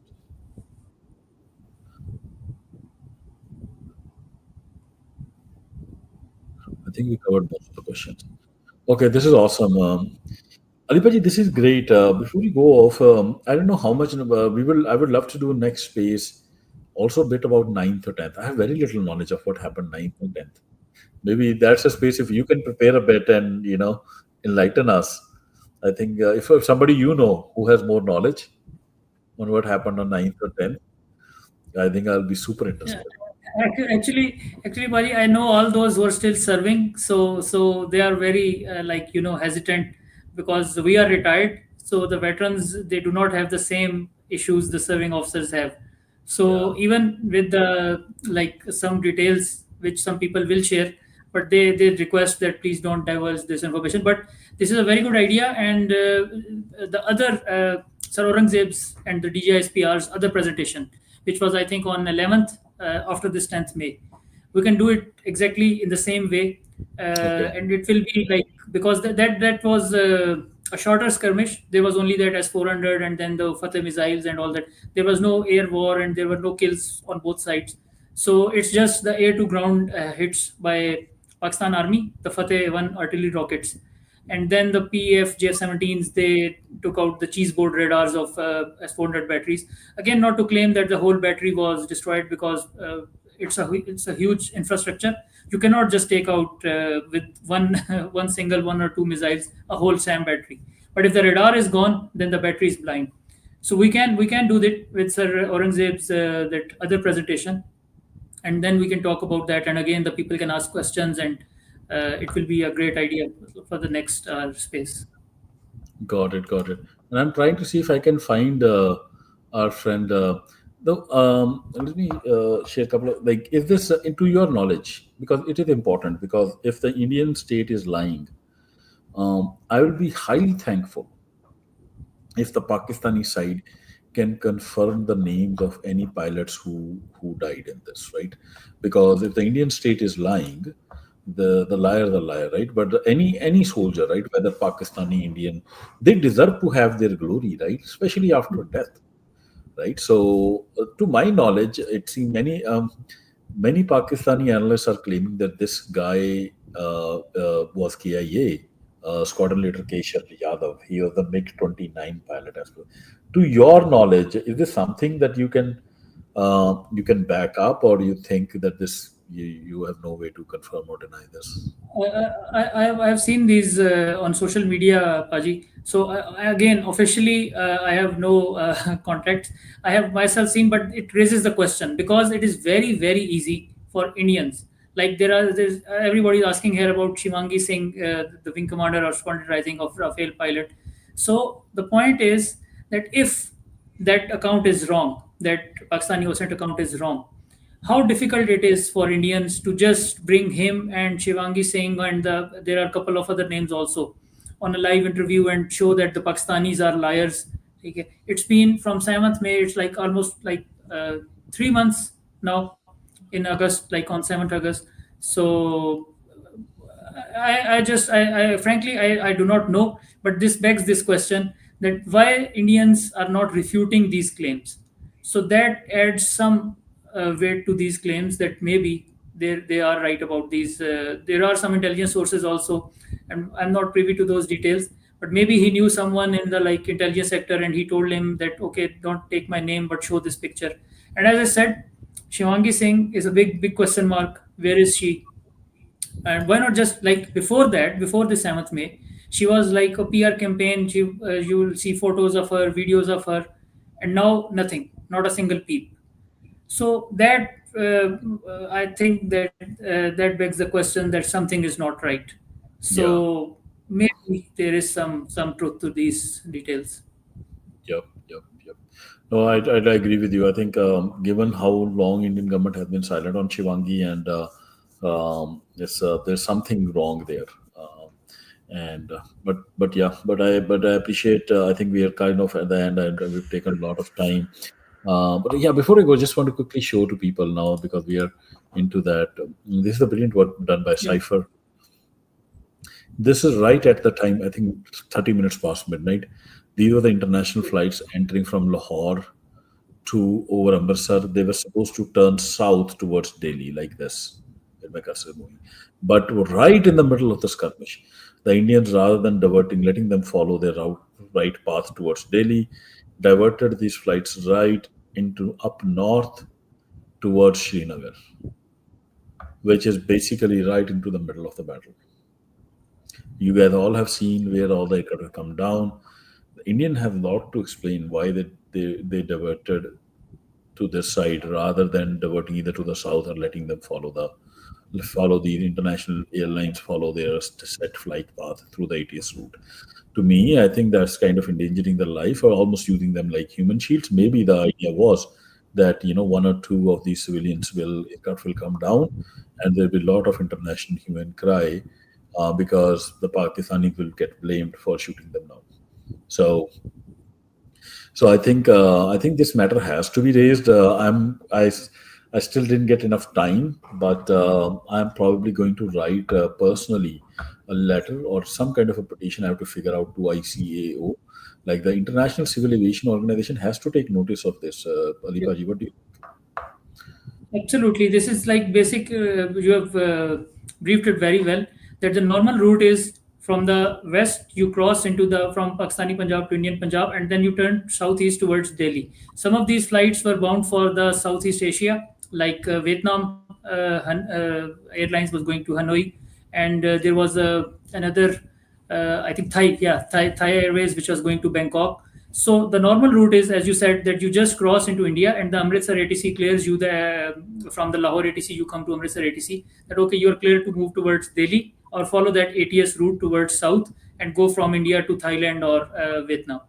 But this north diversion, it does not make any sense. And again, the implication is that they were trying to use them as human shields. Maybe Indians will say that this is not correct. We did not use it at them. Okay, fine. I'll agree that you did not use them as human shields. But the question is, again, why the diversion towards north at the same exact time? Because Pakistan, again, even if was happening towards Pakistan, as Sir Aurangzeb said, that we diverted the civil flights towards the west, right? So Indian Air Force knew exactly the time and the place and location of the attack. So exactly at that time, the diversions are going towards the north, which is like we have discussed in very large detail, Paji, that the Indian occupied Kashmir was the main heart of the battle. And except that Bhatinda Rafale, almost all the kills by Pakistan Air Force are in this Kashmir area. So these aircraft, and there, this is where that sorting, which we have talked about in great detail, comes into play. Because if you have not sorted, and you are just blindly locking aircraft and just firing, you can hit a civilian airliner, which would have been a like huge outcry from India, and it would have been a blunder internationally, especially. Not to mention the loss of lives, like maybe 200 to 300 Vietnamese or Thai or Indian even citizens. So tragic loss of life, and it does not make any sense. And ICAO must take action and ask them, okay, fine, you were not using them as shields, but why this divergence towards north at that time when this skirmish was happening? Yeah, no, absolutely. I think this is a very important question that we'll keep asking. But again, I think it's a lot of time we took today. I must thank you, Ali Paji, for taking time out for and staying so long. I think it was very informative for me. I learned a lot, and I'm pretty sure the people who heard the space learned a lot. Anything you want to leave people? Any message before we close? It was my first space with you, and overall second, one with Ali Chishti Bhai, and now with you. So it's a new thing for me, but it is an amazing experience because I just host Twitter spaces or make YouTube videos. This face-to-face interaction, I'm loving it, and I am available for you anytime you want to do another space. And I just want to thank the audience and thank you for this great chance and opportunity. So thank you very much, Padi. Thank you, Ali Paji, and Allah may rakhe. Sat Sri Akal, Salam. Walaikum Assalam. Sat Sri Akal.